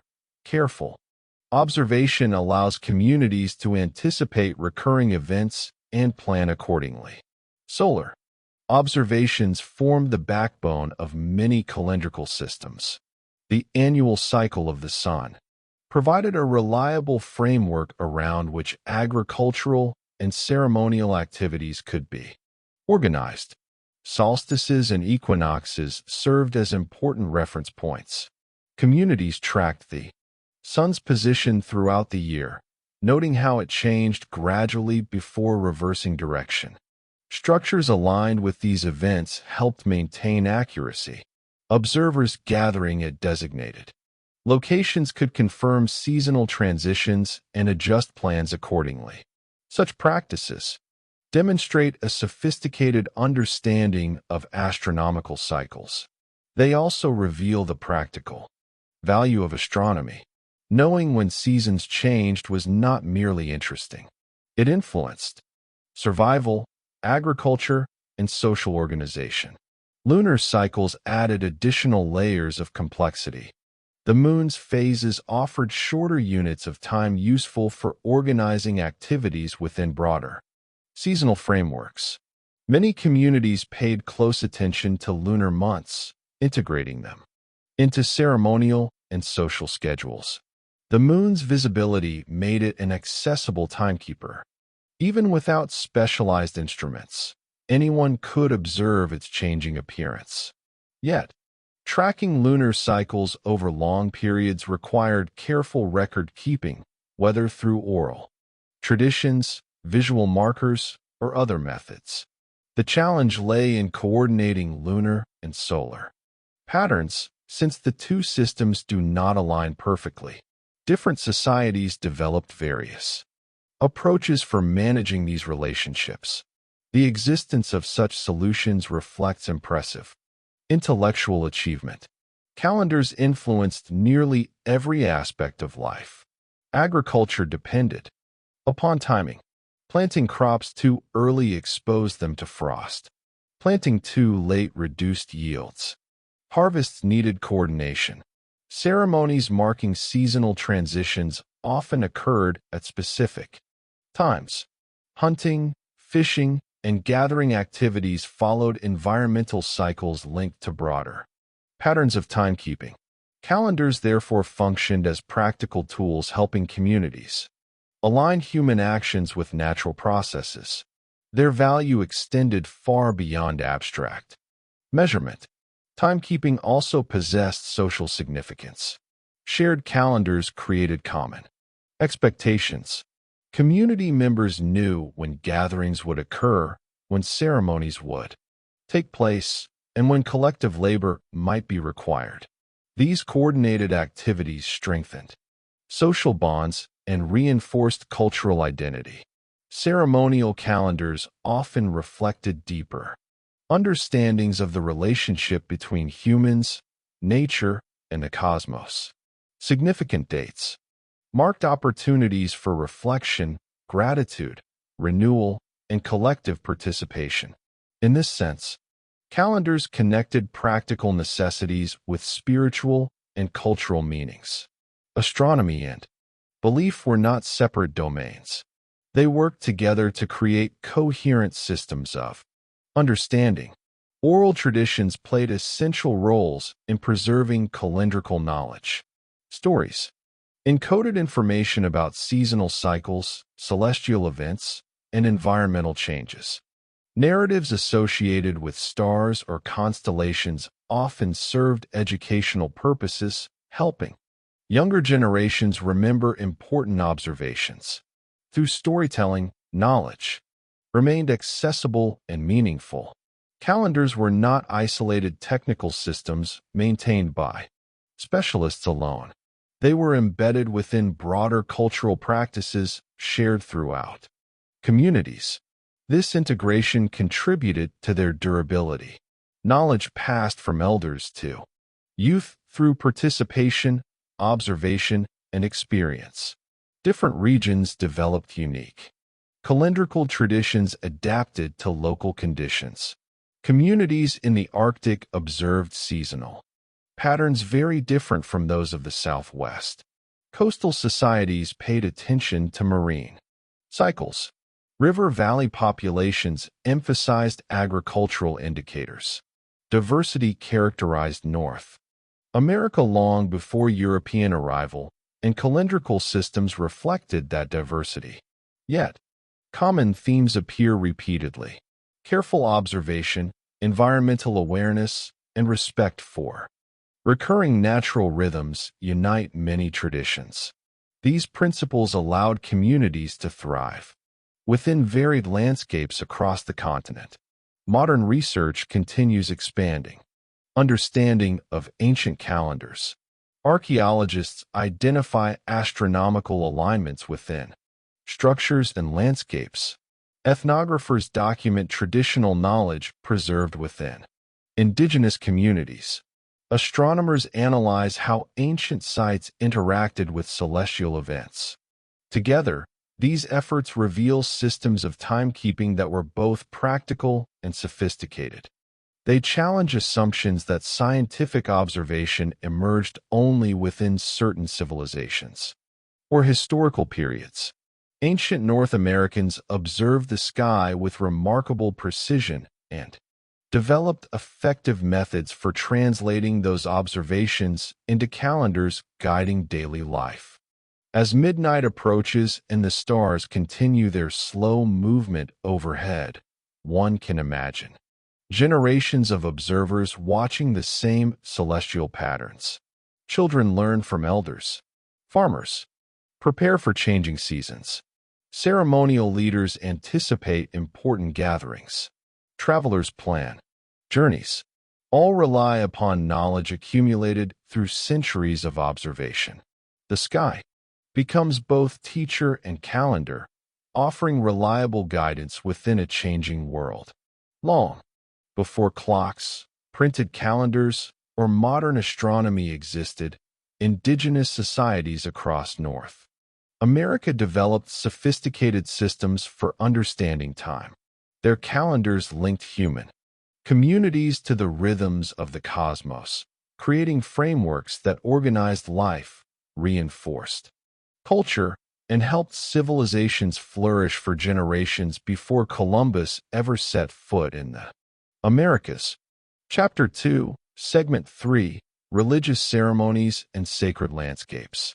As dawn slowly breaks across the ancient landscapes of North America, long shadows stretch across earthen mounds, stone structures, river valleys, forests, and desert plateaus. A cool mist rises from the water while the first rays of sunlight touch places that generations of people considered sacred. Throughout ancient America before Columbus, religion was not something confined to a specific building or separated from daily life. Instead, belief, ceremony, community, astronomy, agriculture, and the natural world existed together as parts of a larger whole. Mountains, rivers, forests, caves, deserts, animals, stars, and even the changing seasons could hold spiritual significance. Across the continent, people developed rich ceremonial traditions that helped them understand their place within the world and their relationship with forces larger than themselves. While specific beliefs varied enormously between cultures, one theme appears again and again throughout the archaeological record. Sacred landscapes mattered deeply. Long before European arrival, communities invested tremendous effort into creating ceremonial centers, building monuments, organizing gatherings, and preserving traditions that connected the physical world to the spiritual one. To understand the importance of these ceremonies, imagine a gathering taking place near a large earthwork complex sometime around the year 1000 CE. Families have traveled from distant communities. Canoes line nearby riverbanks. Smoke rises from cooking fires. Traders exchange goods while children play in open spaces. Yet the gathering is about far more than commerce. At its heart lies a ceremonial purpose. People have come together to participate in rituals, renew social bonds, honor ancestors, celebrate seasonal transitions, and strengthen relationships with both the visible and invisible worlds. Such gatherings may last days.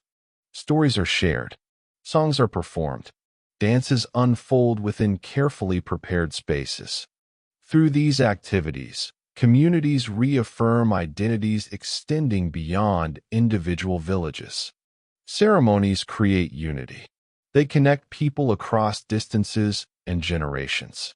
Archaeological evidence suggests that many of North America's most impressive ancient sites served ceremonial functions. Consider Cahokia, the great city that flourished near the Mississippi River. Monumental mounds dominated the landscape, some requiring the movement of millions of cubic feet of earth.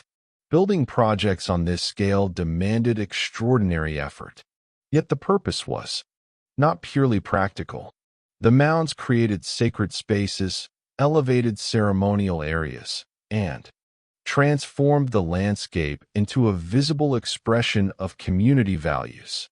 Large plazas provided locations where thousands of people could gather. Public ceremonies reinforced social connections and communicated shared beliefs. From the summit of Monk's Mound, leaders and ceremonial figures may have addressed large crowds assembled below. The city itself became a sacred landscape, carefully designed to reflect relationships between earth, sky, community, and spirituality. Similar patterns appear throughout the continent. The Newark earthworks in present-day Ohio cover vast areas with geometric precision. Their scale is difficult to appreciate until viewed from above. Massive circles, octagons, and connecting avenues stretch across the landscape. Modern research suggests that astronomical alignments played important roles within these earthworks. Certain features correspond to lunar cycles and celestial events. Such observations remind us that ceremonies often connected earthly activities with the movements of heavenly bodies. Ritual gatherings may have occurred at specific times determined through careful astronomical observation. The sky and the landscape work together, creating sacred environments where people experienced connections between community, nature, and the cosmos. In the Southwest, ceremonial life took different forms adapted to local environments. Chaco Canyon, with its monumental stone architecture and great kivas, provides a remarkable example. Kivas were circular ceremonial structures partially built below ground level. They served as spaces for rituals, meetings, and community gatherings. Entering a great kiva may have felt like crossing a threshold between worlds. Architecture guided movement and experience. Light entered in specific ways. Sounds echoed differently within enclosed spaces. Ceremonies performed there likely carried meanings extending far beyond what survives in the archaeological record. Yet the structures themselves reveal the importance communities placed upon ritual life. Building and maintaining such spaces required commitment across generations. Sacred landscapes were not always created through construction. Many natural locations possessed spiritual significance long before monuments appeared. Mountains, springs, caves, rock formations, and rivers often became associated with stories, ancestors, or powerful forces. Some locations served as destinations for pilgrimage. Others hosted seasonal ceremonies. The natural world was not viewed merely as a collection of resources to be used. It was alive with meaning. Animals, plants, weather patterns, and geographical features often occupied important places. Within spiritual traditions, this perspective influenced how people interacted with their environments. Respect for sacred places helped shape cultural practices and social responsibilities. Ceremony also played a crucial role in marking transitions. Agricultural societies depended upon seasonal cycles. Planting, harvesting, and other important moments required coordination. Ceremonies helped communities acknowledge these transitions while expressing gratitude, hope, and collective identity. A successful harvest was not simply an economic achievement.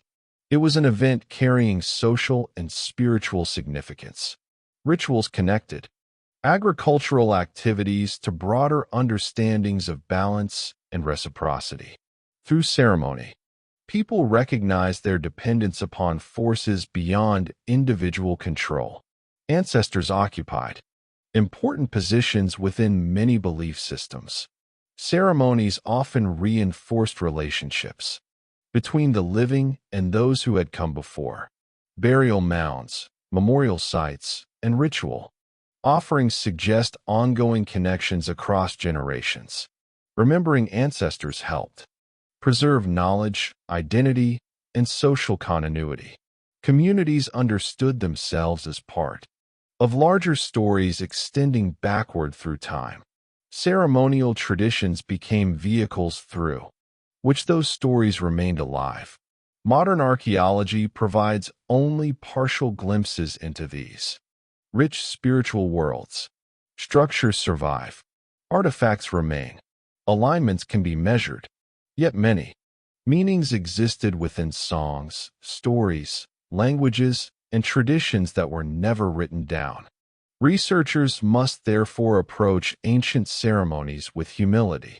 Evidence reveals complexity and significance without always revealing precise interpretations. What remains clear is that religion occupied a central place within ancient American societies. It shaped architecture, influenced settlement patterns, guided seasonal activities, and strengthened social bonds. As morning sunlight illuminates an earthwork complex where generations once gathered for ceremonies, one can almost imagine the sounds that filled the air, voices singing, drums echoing, stories being told, and communities coming together in shared experience. Long before Columbus arrived, sacred landscapes across North America served as places where people sought meaning, connection, and understanding. They remind us that belief has always been one of humanity's most powerful forces, capable of transforming ordinary spaces into places of lasting significance. As the day continues and the ceremonial gathering reaches its height, we begin to understand another important truth about religion in ancient North America. Ceremonies were not isolated.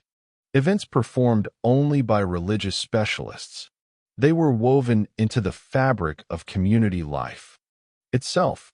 Through ritual, people strengthened social bonds, transmitted knowledge, reinforced cultural values, and connected generations together. Religion functioned not only as a system of belief, but also as a framework helping societies organize themselves, understand their environments, and maintain continuity across centuries.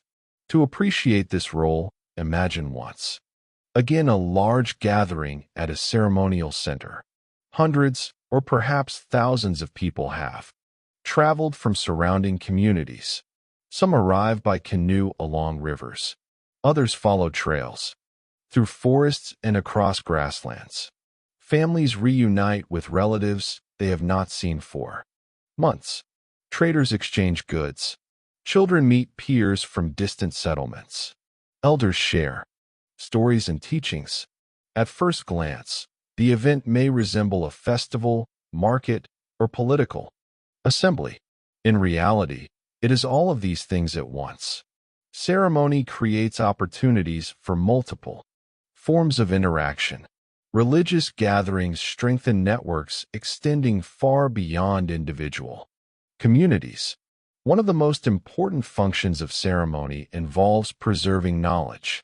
Before written records became common, information passed primarily through oral traditions.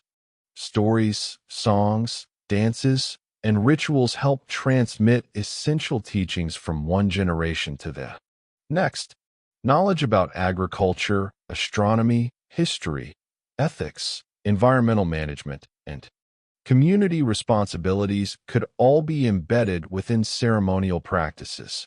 Participation allowed younger generations to learn not only facts but also values and identities.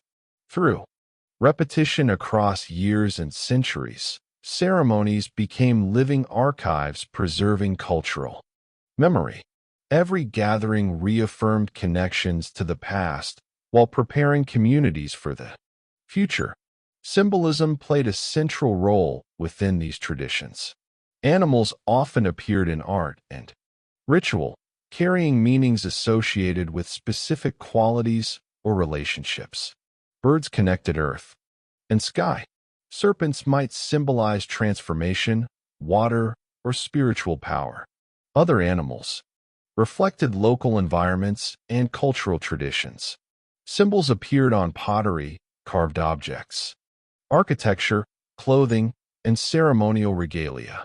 They communicated ideas capable of transcending language differences between communities. Shared symbols helped create broader cultural identities while allowing local interpretations to remain meaningful. Monumental architecture frequently reinforced these symbolic systems. Earthworks, mounds, plazas, kivas, and other ceremonial structures shaped how people experienced ritual space. Architecture guided movement, focused attention, and created environments supporting collective participation. Consider the effort required to build a large mound. Thousands of baskets of earth must be transported. Labor must be coordinated. Knowledge of design and construction must be maintained. Such projects often unfolded across generations. The completed structure became more than a physical object. It embodied collective effort, shared purpose, and accumulated tradition. Every ceremony conducted there strengthened its significance.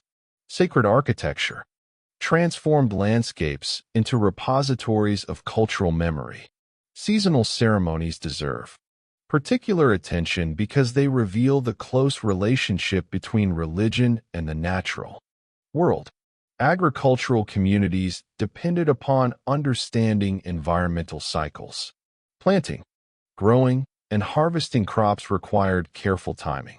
Ceremonies associated with these transitions expressed gratitude, sought balance, and reinforced communal responsibilities. Yet, even societies relying less heavily on agriculture often marked seasonal changes through ritual.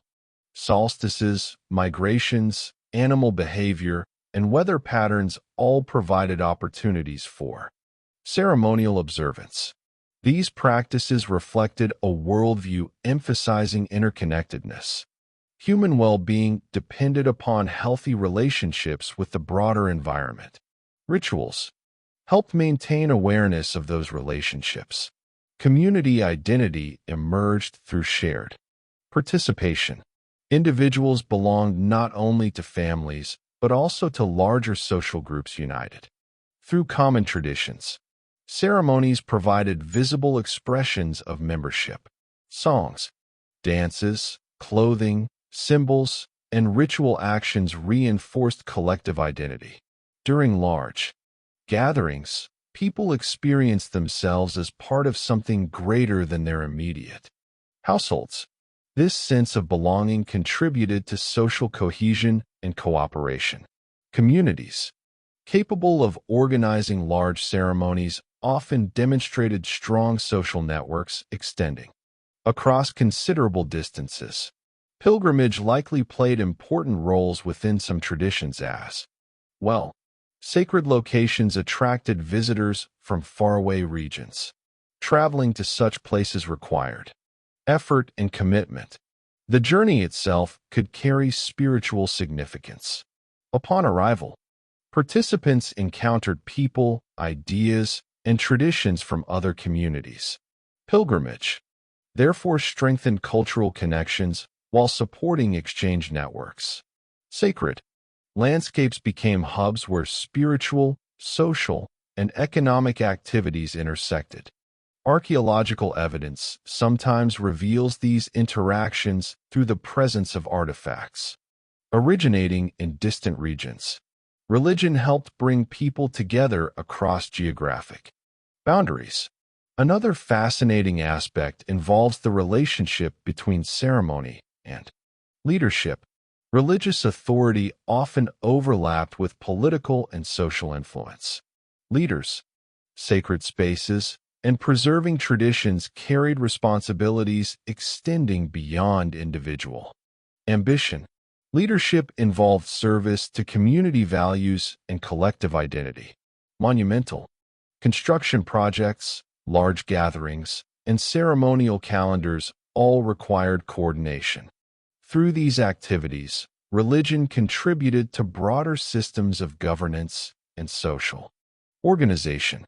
Despite the diversity of cultures across North America, certain themes appear repeatedly. Respect for ancestors, attention to seasonal cycles, connections between sky and earth, sacred relationships with landscapes, and the importance of communal participation all emerge in various forms. These shared themes do not imply uniformity. Every society developed unique traditions reflecting local histories and environments. Yet they reveal common concerns regarding meaning, responsibility, and belonging. Human beings everywhere seek ways to understand their place within larger worlds. Ancient American religions provided frameworks through which communities pursued that understanding. As evening approaches and ceremonial fires begin, illuminating the gathering place, people prepare for songs, dances, and rituals continuing into the night. Elders share stories beneath the stars. Children watch and learn. Travelers exchange news with distant acquaintances. Sacred spaces fill with voices, movement, and memory. The ceremonies unfolding before them represent centuries of accumulated tradition. They preserve knowledge, strengthen relationships, and connect individuals to communities extending across time. Long before Columbus arrived, religion helped shape the civilizations of North America in profound ways. It influenced architecture, guided seasonal activities, reinforced cultural identity, and transformed landscapes into places of enduring meaning. Though many details remain beyond the reach of archaeology, the evidence that survives speaks clearly. Ancient America was a continent rich not only in cities, trade, and innovation, but also in belief, ceremony, and sacred traditions that help generations understand themselves and the world around them. Chapter 3, Segment 1, Architecture and Engineering, Homes, Villages, and Great Structures. As the first light of morning spreads across the continent, illuminating forests, deserts, river, valleys, grasslands, and distant mountains, another side of ancient America comes into focus. Throughout our journey so far, we have explored trade networks, agriculture, astronomy, cities, and sacred landscapes. Yet all of these achievements existed within physical spaces carefully shaped by human hands. Long before European arrival, indigenous societies across North America designed homes, villages, ceremonial centers, roads, canals, irrigation systems, plazas, earthworks, and monumental structures suited to their environments and cultural traditions. Architecture was far more than shelter. It reflected knowledge, identity, adaptation, and community. Every building represented countless decisions regarding materials, climate, social relationships, and daily life. To understand ancient America before Columbus, we must step inside the places where people lived, worked, gathered, and dreamed. Imagine standing beside a river valley community shortly after sunrise. Smoke rises gently from cooking fires. Families begin their daily routines. Children emerge from homes while elders prepare for the day's activities. The village itself has been carefully organized. Paths connect households. Storage structures stand nearby. Open gathering spaces provide room for communal activities. Gardens and fields stretch beyond the settlement. Nothing about this arrangement is accidental. Over generations, people learned how to design communities that balanced practical needs with social and cultural priorities. The architecture of ancient North America was extraordinarily diverse because the environments themselves were diverse. A family living in the forests of the Northeast faced different challenges than a community residing in the deserts of the Southwest or the grasslands of the Great Plains. As a result, indigenous peoples developed a remarkable variety of architectural traditions adapted to local conditions. In forested regions, wood became one of the most important building materials. Trees provided structural frameworks, wall supports, and roofing components. Communities constructed longhouses, circular dwellings, and other forms suited to local needs. Some longhouses extended impressive lengths, housing multiple related families beneath a single roof. Such structures reflected social organization as much as practical necessity. Living together reinforced kinship relationships and created opportunities for cooperation. Building and maintaining large communal homes required collective effort, strengthening bonds among residents. In the Southeast, communities often built homes using combinations of wooden frames, woven materials, clay, and thatch.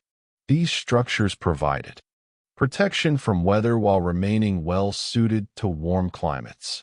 Villages frequently surrounded central plazas serving as gathering spaces for ceremonies, meetings, games, and social activities.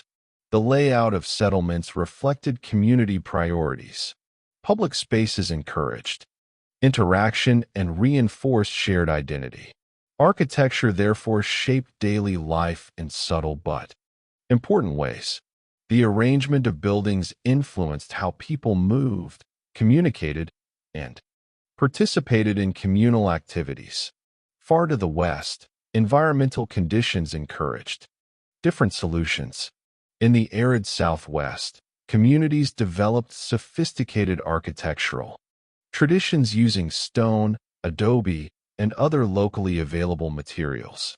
Some of the most impressive examples appear in places such as Chaco Canyon and Mesa Verde.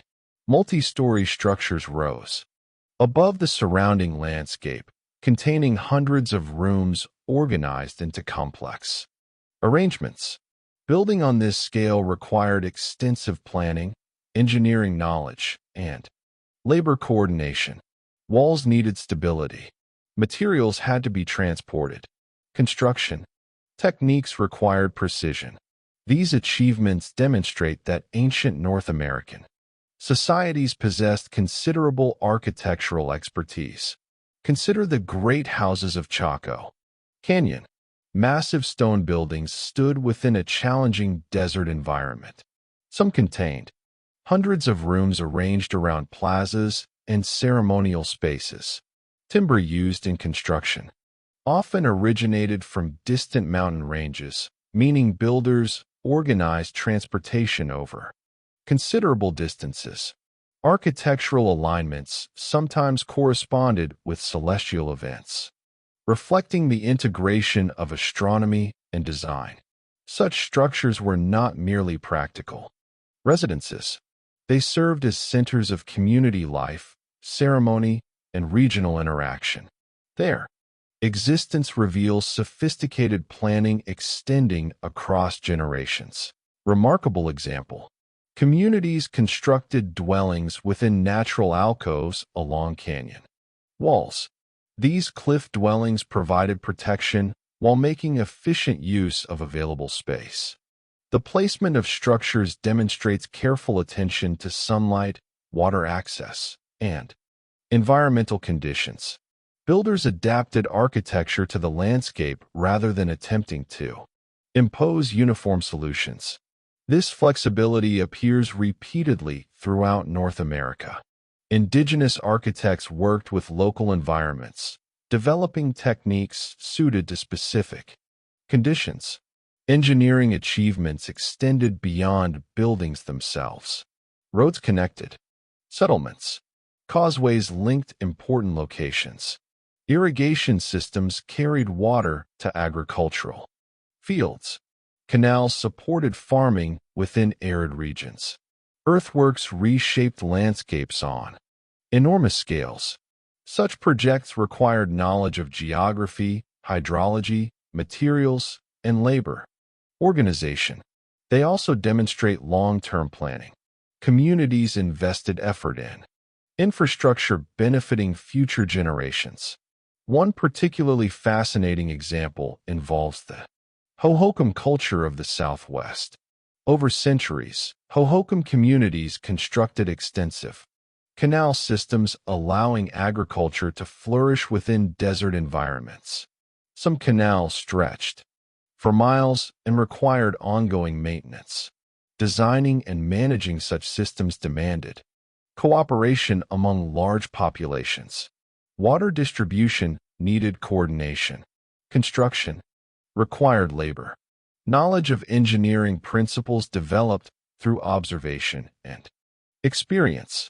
These canals transformed landscapes and supported thriving communities. They represent some of the most sophisticated pre-Columbian engineering projects in North America. Architecture also communicated meaning. Monumental structures often expressed cultural values, social relationships, and spiritual beliefs. Mounds, plazas, kivas, and ceremonial buildings created environments supporting communal activities. Their size and placement reflected priorities, extending beyond practical concerns. Public architecture helped define community identity and provided visible reminders of shared traditions. Every structure carried messages about how people understood themselves and their world. Archaeological evidence continues revealing the richness of these architectural traditions. Excavations uncover building foundations, post holes, construction materials, and settlement layouts. Researchers reconstruct ancient structures using both physical evidence and traditional knowledge preserved by descendant communities. Each discovery challenges outdated assumptions portraying pre-Columbian societies as technologically limited. Instead, the evidence reveals remarkable ingenuity and adaptability. As the morning advances and daily life unfolds within villages, towns, and cities across the continent, architecture becomes visible everywhere. Homes shelter families. Roads connect communities. Canals support agriculture. Public spaces host gatherings. Monumental structures rise above the landscape. Together, These achievements demonstrate that ancient North Americans were not merely inhabitants of their environments. They were skilled designers, builders, and engineers capable of transforming landscapes to meet practical, social, and spiritual needs. Long before Columbus arrived, they created architectural traditions reflecting deep knowledge, creativity, and an enduring commitment to community life. As the day continues and sunlight shines across villages, towns, and ceremonial centers, it becomes clear that architecture was only one part of a broader story. Buildings did not exist in isolation. They formed the physical framework within which daily life unfolded. Every home sheltered families. Every pathway connected people. Every village represented generations of accumulated knowledge regarding how communities could live together successfully. 2. Understand the true significance of ancient architecture. We must look beyond monumental structures and examine how ordinary people experienced the spaces around them. The story of engineering in ancient America is not only about great houses, earthworks, and canals. It is also about the countless homes, workshops, storage facilities, and gathering places that supported everyday life. Imagine entering a thriving village somewhere in North America around the year 1200 C. The sounds of daily activity fill the air. Children laugh while playing near open spaces. Artisans shape pottery, weave baskets, or repair tools. Farmers return from nearby fields carrying harvested crops. Elders sit together sharing stories and knowledge. Dogs move between households. Smoke drifts upward from cooking fires. The architecture surrounding these activities has been carefully designed to support community needs. Homes provide shelter and privacy. Storage structures protect food supplies. Public spaces encourage interaction. The village itself functions as a living system in which every component contributes to collective well-being. Housing varied widely across the continent, reflecting environmental conditions and cultural traditions. In some regions, families lived in circular dwellings constructed from wood, reeds, earth, or thatch. In others, rectangular structures dominated. Some communities favored large communal houses. Others organized settlements around smaller family residences. These differences remind us that there was no single indigenous architectural style. North America contained hundreds of cultures, each adapting to local circumstances while expressing unique identities through design. Climate influenced many architectural decisions. In colder northern regions, insulation and heat retention became priorities. Builders selected materials capable of providing protection during harsh winters. In warmer climates, ventilation and shade received greater attention. Roof designs, wall thickness, building orientation, and material selection all reflected environmental knowledge accumulated through generations. Such expertise allowed communities to thrive within diverse landscapes ranging from deserts to forests. Architecture, therefore, represents a form of environmental adaptation. Buildings embodied practical solutions to challenges posed by climate, geography, and available resources. Engineering knowledge often developed gradually through observation and experimentation. Builders learned which materials lasted longest. They discovered how different structural designs responded to weather conditions. Successful techniques spread through teaching and practice. Construction became a specialized skill requiring experience and understanding. Although many buildings relied upon simple tools, by modern standards, their effectiveness demonstrates impressive craftsmanship. Structures survived seasonal extremes because builders understood their environments intimately. Community cooperation played a crucial role in construction. Building a home, repairing infrastructure, or expanding a settlement frequently involved collective labor. Families helped one another.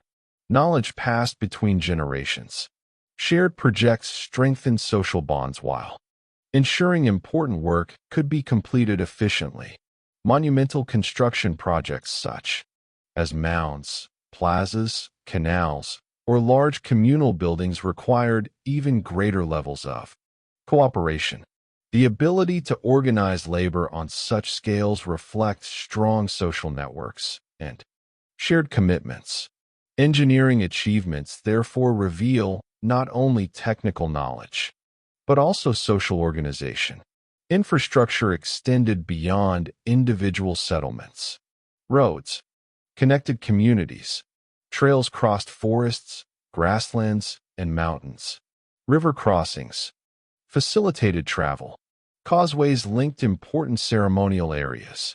These networks supported trade, communication, and cultural exchange. Travelers moving between regions depended upon routes maintained through generations. Some roads extended considerable distances, demonstrating long-term investment in connectivity. Such infrastructure helped integrate communities into broader regional systems. Water management represents another remarkable aspect of ancient engineering.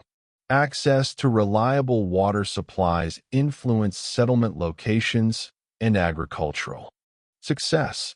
Communities developed diverse strategies for collecting, storing, distributing, and conserving water. In arid environments, irrigation systems supported farming. Elsewhere, drainage features reduced flooding risks. Reservoirs, canals, and other structures reveal sophisticated understanding of hydrology. Managing water required both technical expertise and social coordination. These achievements allowed populations to flourish within challenging environments.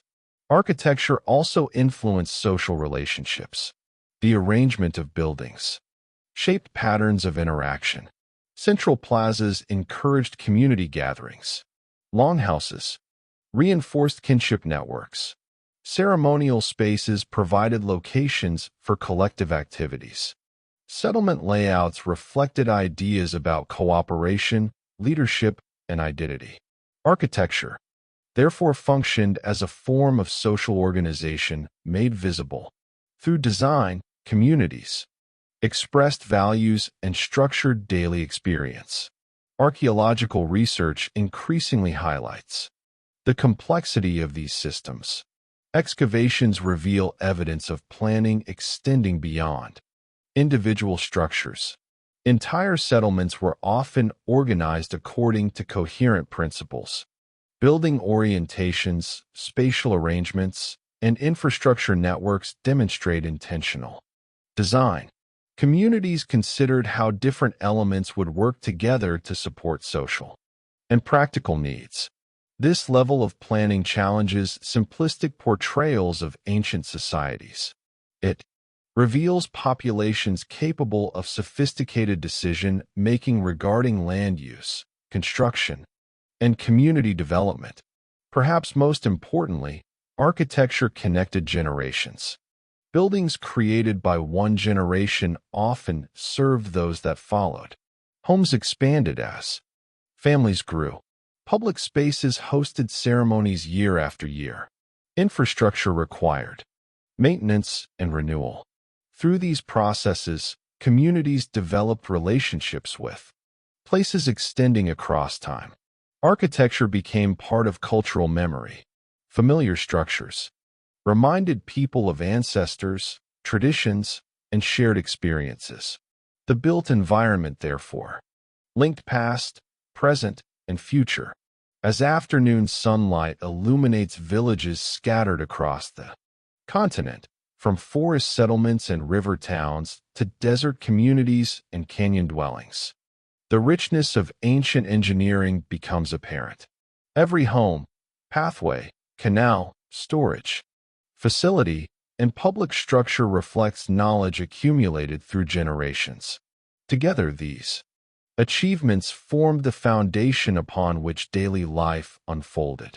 Long before European arrival, indigenous societies created built environments that were practical, adaptable, sustainable, and deeply connected to community values. Their architecture demonstrates not only technical skill but also an enduring understanding that successful societies depend upon cooperation, planning, and respect for the landscapes they inhabit.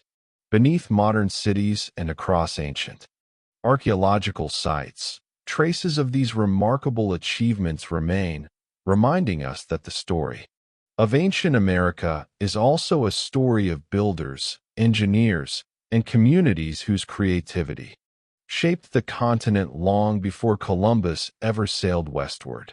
Chapter 3, Segment 2, Daily Life Before Columbus, Family, Work, and Community. As the sun rises higher above the forests, deserts, grasslands, coastlines, and river valleys of ancient North America, we move away from monumental architecture, trade routes, and ceremonial centers and enter a part of history that is often the most difficult to reconstruct, yet perhaps the most important to understand. Throughout our journey, we have explored great cities, astronomical knowledge, sacred landscapes, engineering achievements, and continent-wide networks of exchange. Yet the vast majority of people who lived before Columbus were not leaders, builders of monuments, or long-distance traders. They were ordinary individuals living ordinary lives. They were parents caring for children, farmers tending crops, hunters tracking game, artisans shaping tools, elders preserving knowledge, and young people learning the skills that would guide them through adulthood. Their names have mostly been lost to history, but their lives formed the foundation upon which entire civilizations were built. To understand ancient America, we must step into their world and imagine what an ordinary day may have looked like. Centuries before European arrival, picture a village beside a river sometime around the year 1200. See, dawn arrives gradually. Mist rises from the water while birds begin their morning calls. Smoke appears above homes as cooking fires are rekindled after the night. Families awaken and prepare for the day ahead. The rhythms of daily life are shaped by the seasons, the environment, and the responsibilities each person carries within the community. Children help with simple tasks, appropriate to their age. Adults organize work according to immediate needs. Elders observe, advise, and teach.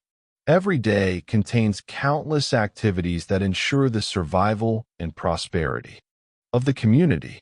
Family occupies the center of social life.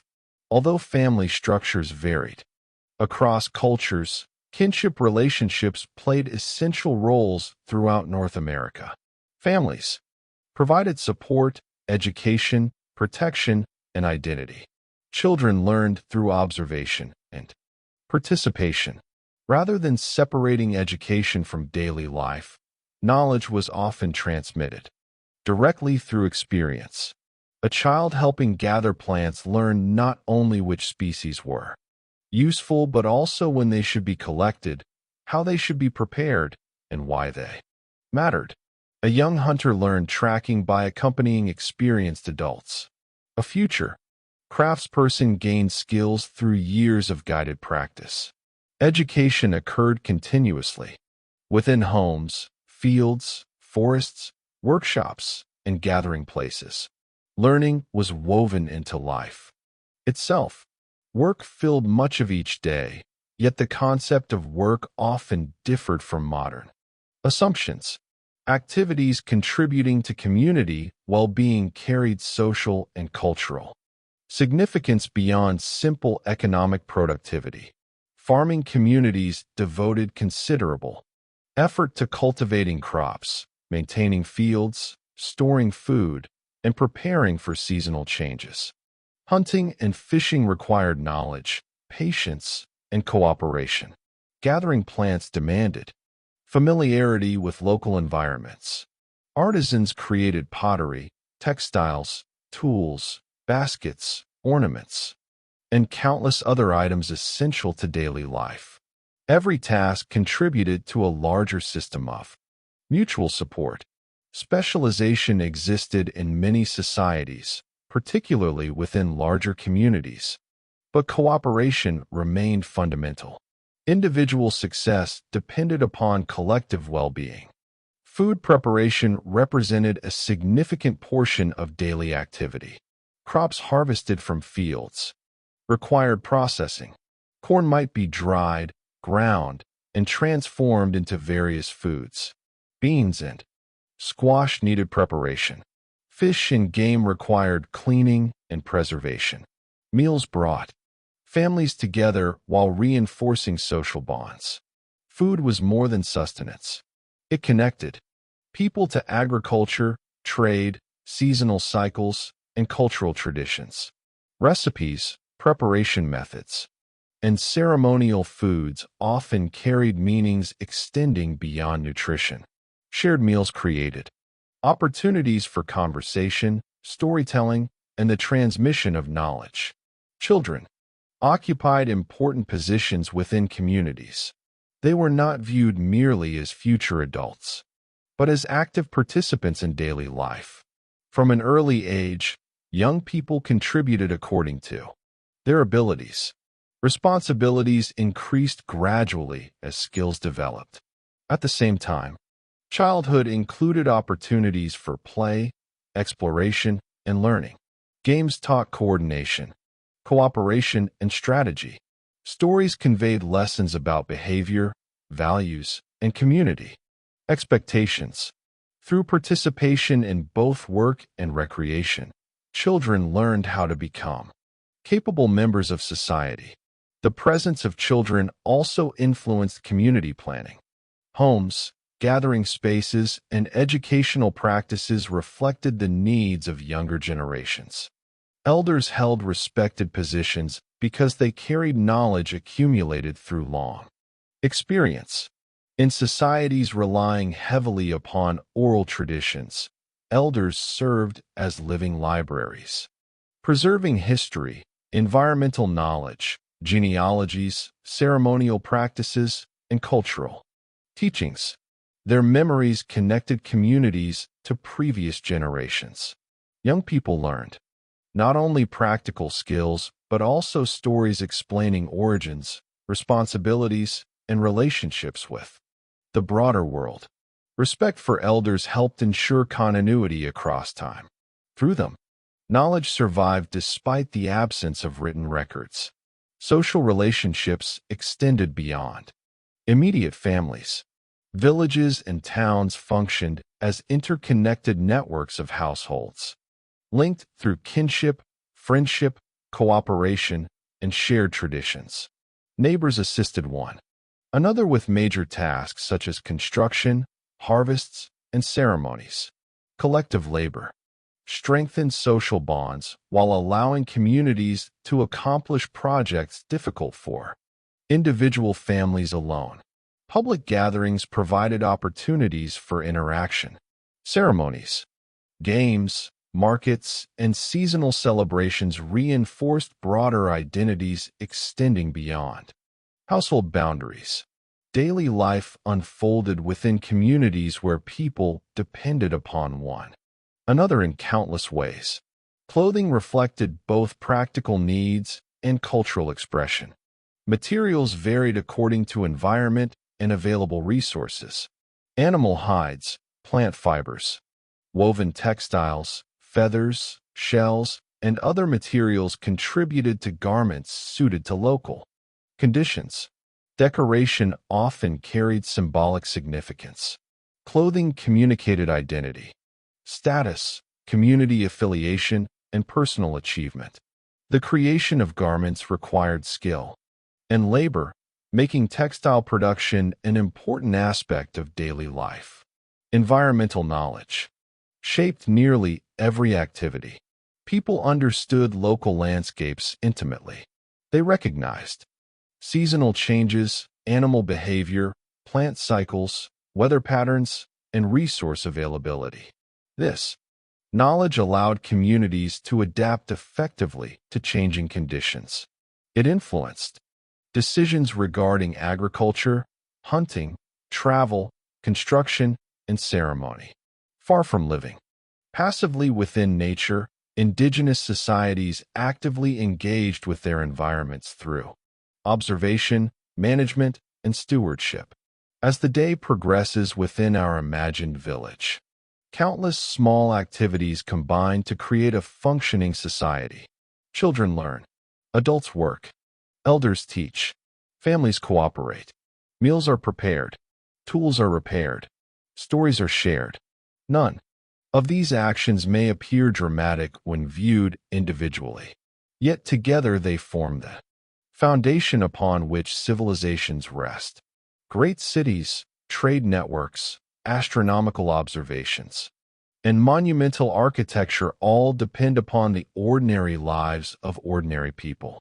Long before Columbus arrived, millions of individuals across North America participated in rich, complex communities shaped by family, responsibility, knowledge, and cooperation. Their daily lives deserve remembrance because they reveal the human reality behind the grand achievements of the ancient world.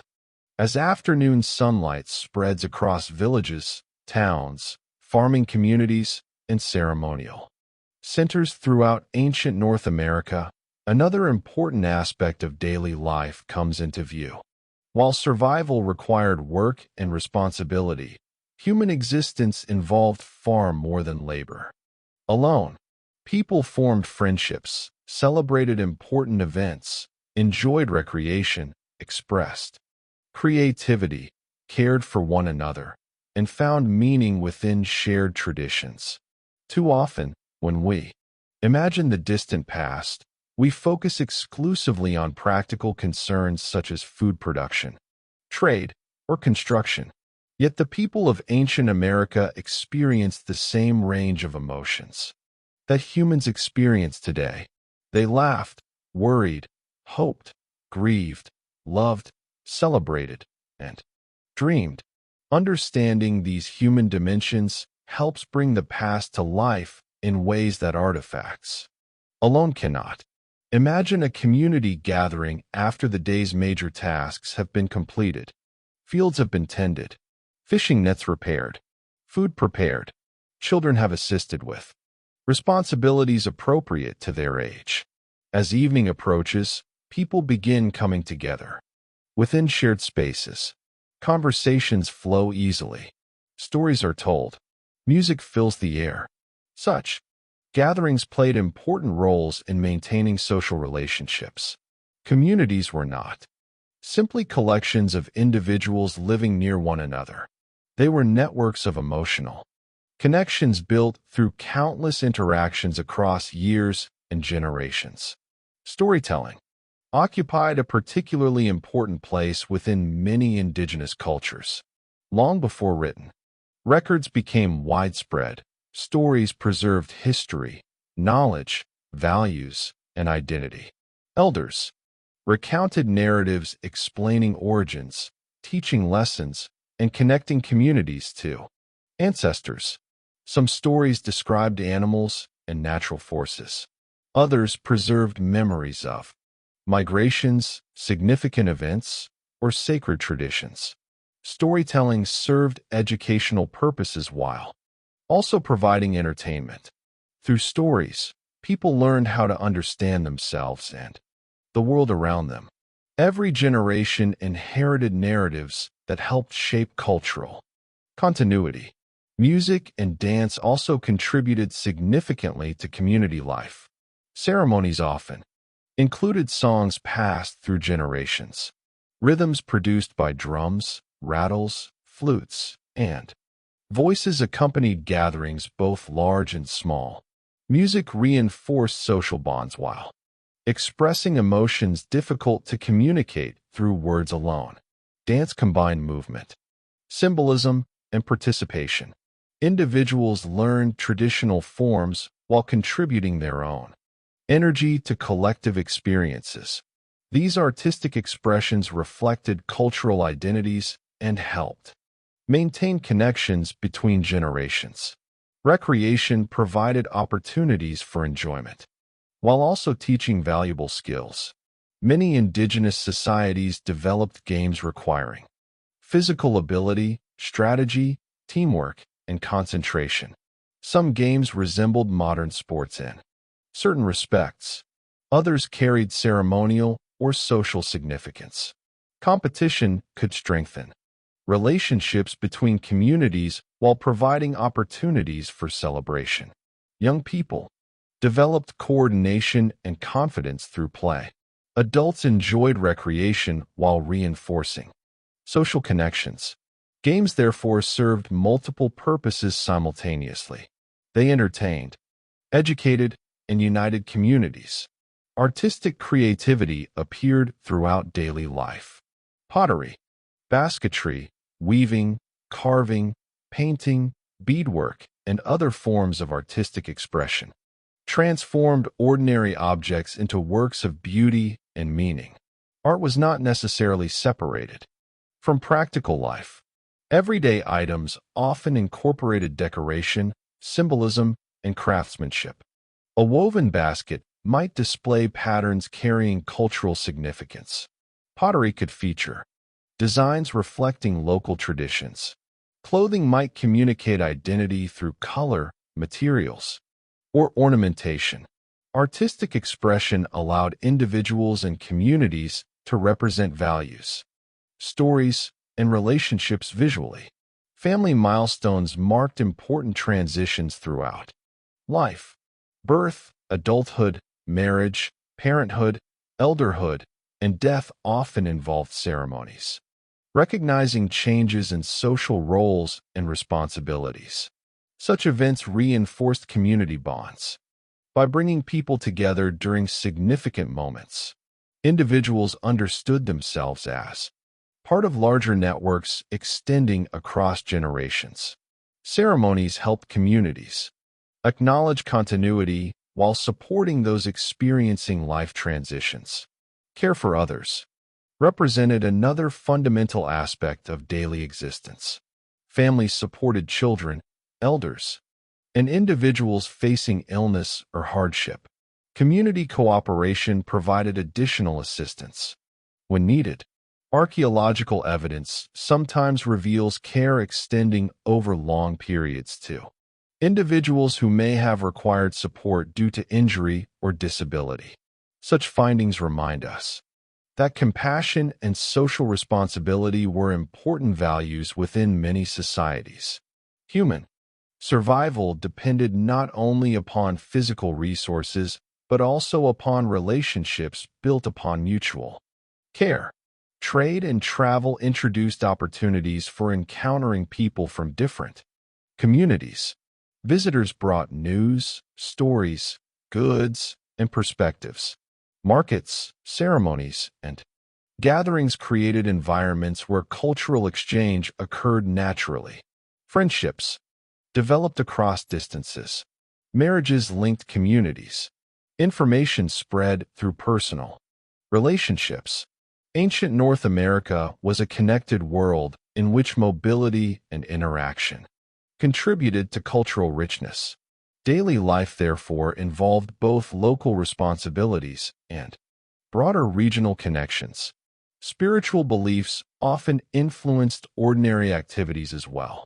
The distinction modern societies sometimes make between sacred and everyday life did not always exist in the same way.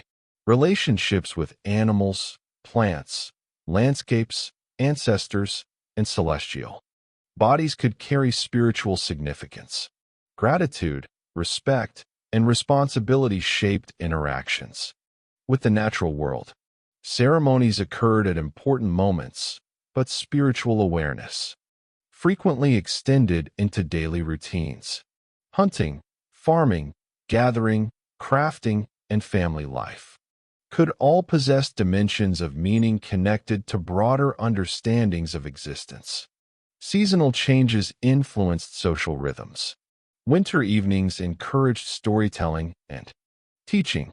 Spring brought planting activities and renewal. Summer supported travel, trade, and gatherings. Autumn focused attention on harvests and preparation for colder months. Communities adapted activities according to environmental conditions while maintaining traditions appropriate to each season. This cyclical relationship with time created a sense of continuity linking generations through shared experiences. As evening settles across the landscape, and fires illuminate homes and gathering places, families come together once again. Children listen to stories. Elders share wisdom. Musicians perform familiar songs. Friends laugh and exchange news. Tomorrow will bring new responsibilities, but for now the community enjoys a moment of connection. These scenes may seem ordinary, yet they represent the heart of human history. Long before Columbus arrived, millions of people across North America lived lives filled with relationships, creativity, learning, celebration, and meaning. Their worlds were complex, vibrant, and deeply human. By remembering their daily experiences, we move beyond stereotypes and statistics to recognize the individuals whose lives shaped the civilizations we have explored. Throughout this journey, behind every city, trade route, ceremony, and monument stood real people living real lives, finding joy, purpose, and connection within the communities they called home. Chapter 3, Segment 3, The First European Encounters, the End of One Era and the Beginning of Another. As the 15th century draws toward its close and the familiar rhythms of life continue across the forests, deserts, river valleys, mountains, and coastlines of North America, few people could have imagined how dramatically the coming centuries would transform the continent. For thousands of years, indigenous societies had adapted to changing environments, developed agriculture, built cities, established trade networks, observed the stars, created sacred landscapes, and maintained rich cultural traditions. The world they inhabited was dynamic and diverse, but it was also fundamentally their own. Generations inherited knowledge from ancestors and passed it forward to descendants. Communities rose, changed, and sometimes disappeared, yet the broader patterns of life remained rooted in indigenous histories and experiences. Then, gradually at first, new forces began entering the story. Across the Atlantic Ocean, European societies were undergoing changes of their own. Advances in navigation, shipbuilding, trade, and political ambition encouraged voyages into unfamiliar waters. When these worlds eventually met, the consequences would reshape the lives of millions of people on both sides of the ocean. Yet the first encounters were not experienced as grand historical turning points. They were human encounters, often confusing, uncertain, and deeply consequential. To understand this moment, we must set aside the hindsight provided by centuries of history and imagine what it may have felt like to encounter something entirely unexpected. Picture a coastal community somewhere along the Atlantic shoreline in the late 15th or early 16th century. Fishing activities occupy the morning. Families tend to daily responsibilities. Children play near the water's edge. Then reports begin spreading. Strange vessels have appeared offshore. They look unlike anything familiar. Their sails catch the wind in unusual ways. Their size and shape differ from local watercraft. News travels quickly. People gather to observe. Curiosity mixes with caution. Questions emerge. Who are these newcomers? Where have they come from? What do they want? Similar scenes likely unfolded in different forms across various regions of the Americas. Initial encounters were often shaped by uncertainty. Neither side fully understood the other. Languages differed. Cultural expectations varied. Assumptions formed quickly, sometimes accurately, and sometimes not. Communication required creativity, patience, and observation. Early meetings could involve gestures, exchanged gifts, cautious conversation through interpreters, or simple mutual observation. In some cases, relationships began peacefully. Curiosity encouraged interaction. Europeans encountered societies possessing knowledge of local environments far beyond anything they themselves understood. Indigenous communities encountered technologies, animals, materials, and people unlike those previously known. The exchange of information began immediately, even when communication remained limited. Europeans depended heavily upon indigenous knowledge during these early years. Local communities understood weather patterns, navigation routes, food resources, agricultural techniques, and environmental conditions. Survival often required cooperation. Without assistance, many newcomers would have struggled to adapt. Indigenous peoples introduced unfamiliar crops and practices. They explained local landscapes. They demonstrated survival strategies developed through generations of experience. These contributions played crucial roles in shaping the outcomes of early encounters. Yet cooperation existed alongside tension. Different societies possessed different goals, expectations, and understandings of land, trade, authority, and relationships. Misunderstandings occurred frequently. Actions interpreted one way by one group could carry entirely different meanings for another. Trade represented one area where early interactions often developed. European goods attracted attention because they were unfamiliar. Metal tools, glass beads, cloth, and other items entered existing indigenous exchange networks.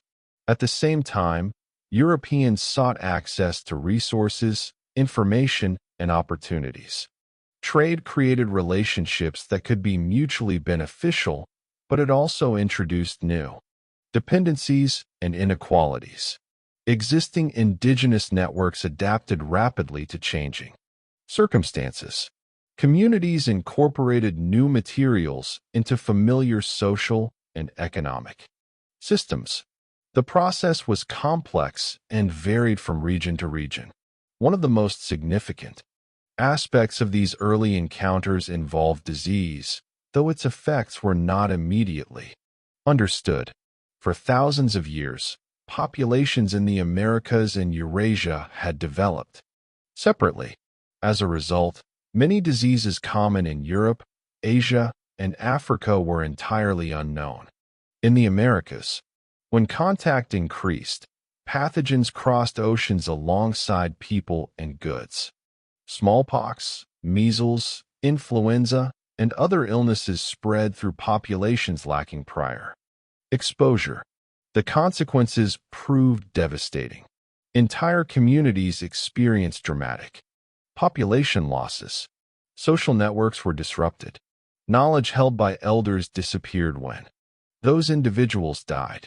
The scale of the demographic impact remains one of the most profound tragedies in human history. Importantly, the people experiencing these events did not understand germ theory. They observed illness and death without access to modern explanations. The confusion and grief must have been immense. Environmental changes accompanied contact as well. New animals, plants, and technologies entered North America. Horses, cattle, sheep, and other species eventually transformed portions of the continent. Crops moved between hemispheres. Trade networks expanded into global systems connecting regions previously separated by oceans. These developments unfolded gradually rather than instantly.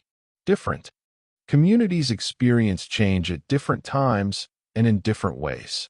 Yet the cumulative effects were enormous.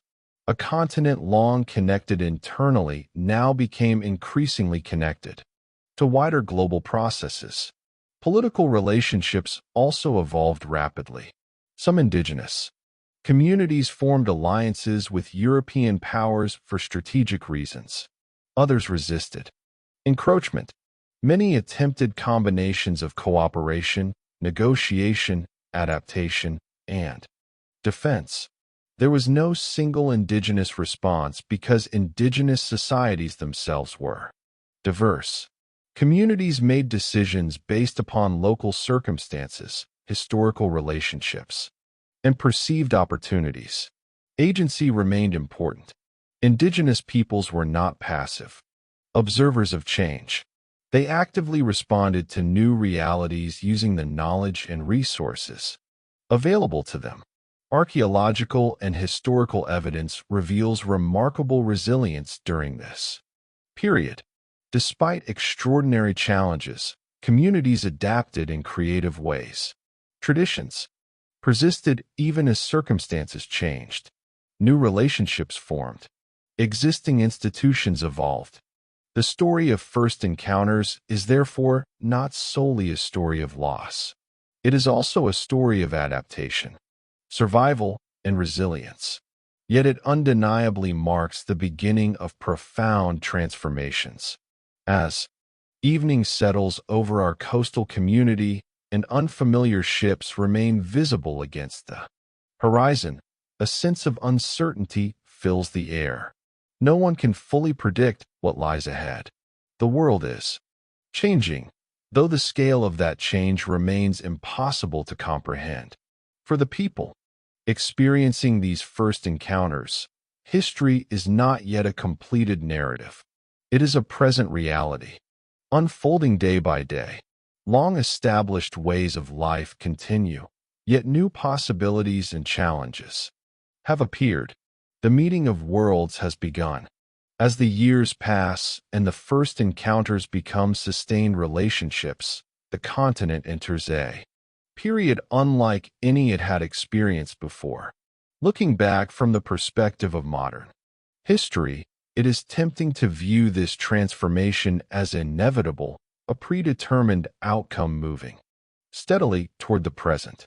Yet for the people living through these events, the future remained uncertain. Every generation faced choices, challenges, opportunities, and hardships. Communities adapted in different ways. Some forged alliances, others relocated.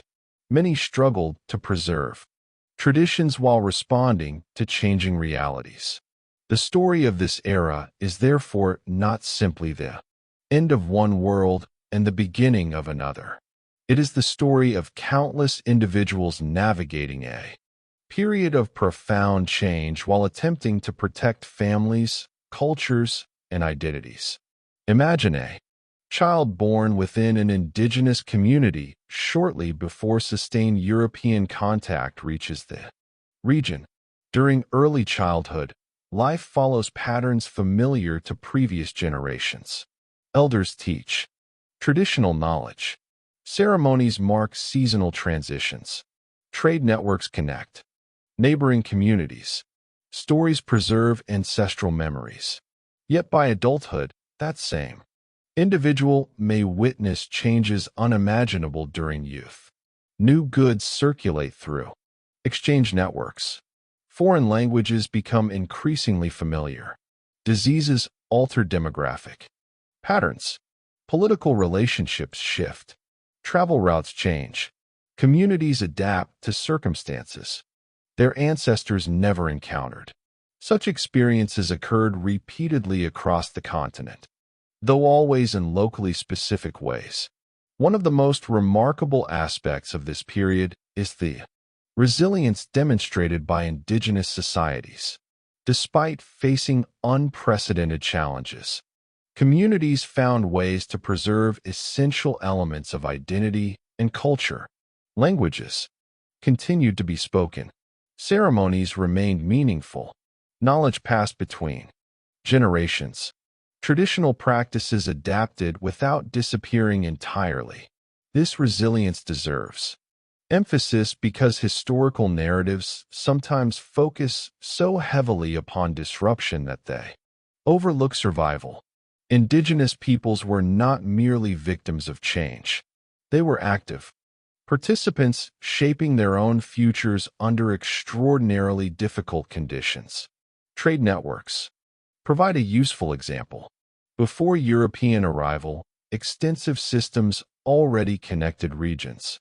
Across North America, contact introduced new goods into these networks, but the networks themselves often remained indigenous in structure and operation. Communities incorporated unfamiliar materials into existing social and economic relationships. Metal tools, cloth, and other imported items acquired meanings shaped by local traditions. Adaptation did not necessarily require abandoning established practices. Instead, many societies integrated new elements while maintaining continuity with the past. Cultural exchange moved in multiple directions. Europeans learned from indigenous communities just as indigenous peoples evaluated and adopted selected European technologies and practices. Environmental knowledge remained especially important. Indigenous expertise regarding agriculture, hunting, fishing, medicine, and resource management continued supporting communities throughout periods of change. Europeans frequently depended upon such knowledge for survival and economic success. This reality reminds us that contact was not a simple process in which information flowed only one way. Both sides influenced one another, though power relationships increasingly became unequal in many regions. The consequences of disease, however, remained profound. Population losses affected social structures, leadership systems, and the transmission of knowledge. Entire communities faced challenges preserving traditions when elders and knowledge holders died unexpectedly. Yet even under these circumstances, efforts to maintain cultural continuity persisted. Families taught children, ceremonies adapted, oral traditions survived. The determination to preserve identity became an important source of strength. Communities repeatedly demonstrated remarkable capacity for endurance. New political realities emerged as European powers expanded their presence. Indigenous nations negotiated, resisted, cooperated, and strategized according to changing circumstances. Alliances shifted. Diplomatic relationships developed. Warfare sometimes occurred, but so did trade, negotiation, and coexistence. Historical outcomes varied considerably across regions. There was no single experience of contact applicable to all indigenous peoples. Diversity remained a defining characteristic of North America.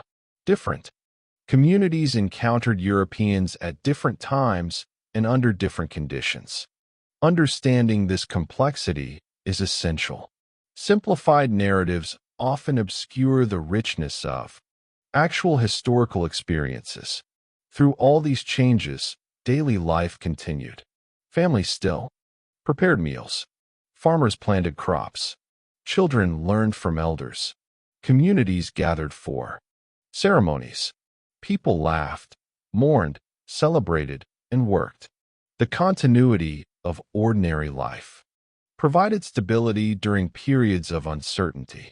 History is often told through major events, but most people experience change through everyday realities. The persistence of family, relationships, community responsibilities, and cultural traditions helped many societies navigate difficult transitions. Looking across the centuries that followed, one truth becomes clear. Ancient America did not simply disappear when Europeans arrived.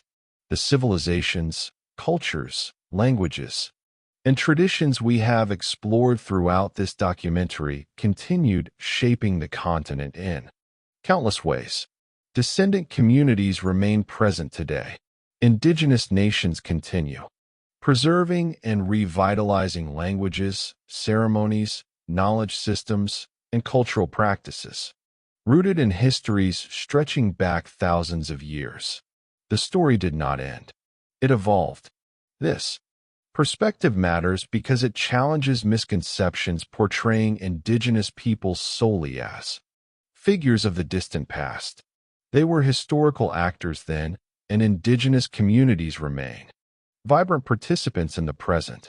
As twilight settles across the continent and our journey through ancient America approaches its conclusion, we can reflect upon the extraordinary world that we have visited, farming communities transforming landscapes through knowledge and labor. We have stood within cities where thousands lived and worked together.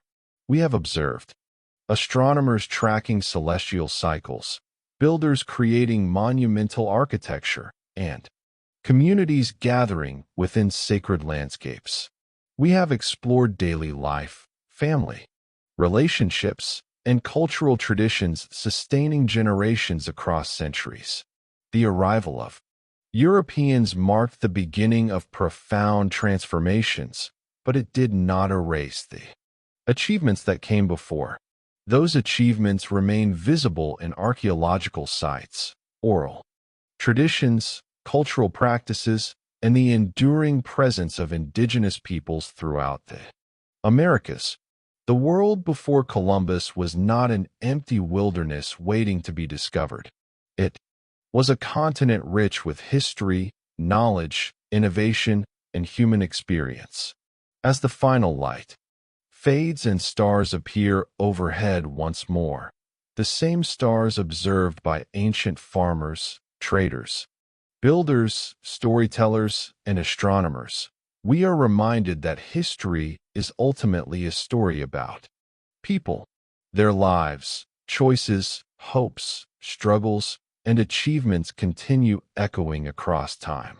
And if we listen carefully, those echoes can still be heard today. And so, our journey through ancient America before Columbus comes gently to an end. Tonight, we traveled across a continent that was already rich with history long before European ships appeared on the horizon. We followed ancient trade routes that stretched across thousands of miles, carrying copper, shells, stone, stories, and ideas between distant communities. We explored thriving agricultural societies that transformed landscapes through knowledge, patience, and generations of hard work. We visited remarkable cities where thousands of people lived, traded, celebrated, and built monumental structures that still inspire wonder today. We looked up at the same skies ancient astronomers once studied, discovering how the movements of the sun, moon, and stars helped guide daily life, ceremonies, and seasonal rhythms. We stepped inside homes, villages, and ceremonial centers, learning about the families, farmers, builders, artisans, traders, storytellers, and elders whose lives shaped the history of the continent. And finally, we witnessed the first encounters between indigenous societies and Europeans, a moment that marked the beginning of profound changes that would reshape the Americas forever. Perhaps the most important lesson from tonight's journey is that North America before Columbus was not an empty land. It was a vibrant world filled with knowledge, innovation, trade, architecture, science, spirituality, and community. It was a continent connected by rivers, trails, traditions, and generations of human experience. As you drift towards sleep tonight, imagine the countless people who lived beneath these same stars centuries ago. Imagine the glow of distant campfires beside rivers, the sounds of villages settling for the night, traders preparing for long journeys, farmers looking toward tomorrow's harvest, and storytellers sharing memories that would survive through generations. Their cities may have changed. Their roads may have faded. Their buildings may have returned to the earth, but their stories remain. Thank you for joining me on this peaceful journey through ancient America before Columbus. If you enjoyed this relaxing history documentary and would like to explore more forgotten civilizations, ancient mysteries, lost worlds, and remarkable stories from the past, please take a moment to subscribe. It truly helps support the channel and allows us to continue bringing these. Until next time, rest well, sleep peacefully, and let the echoes of the ancient world carry you gently into the night. Good night.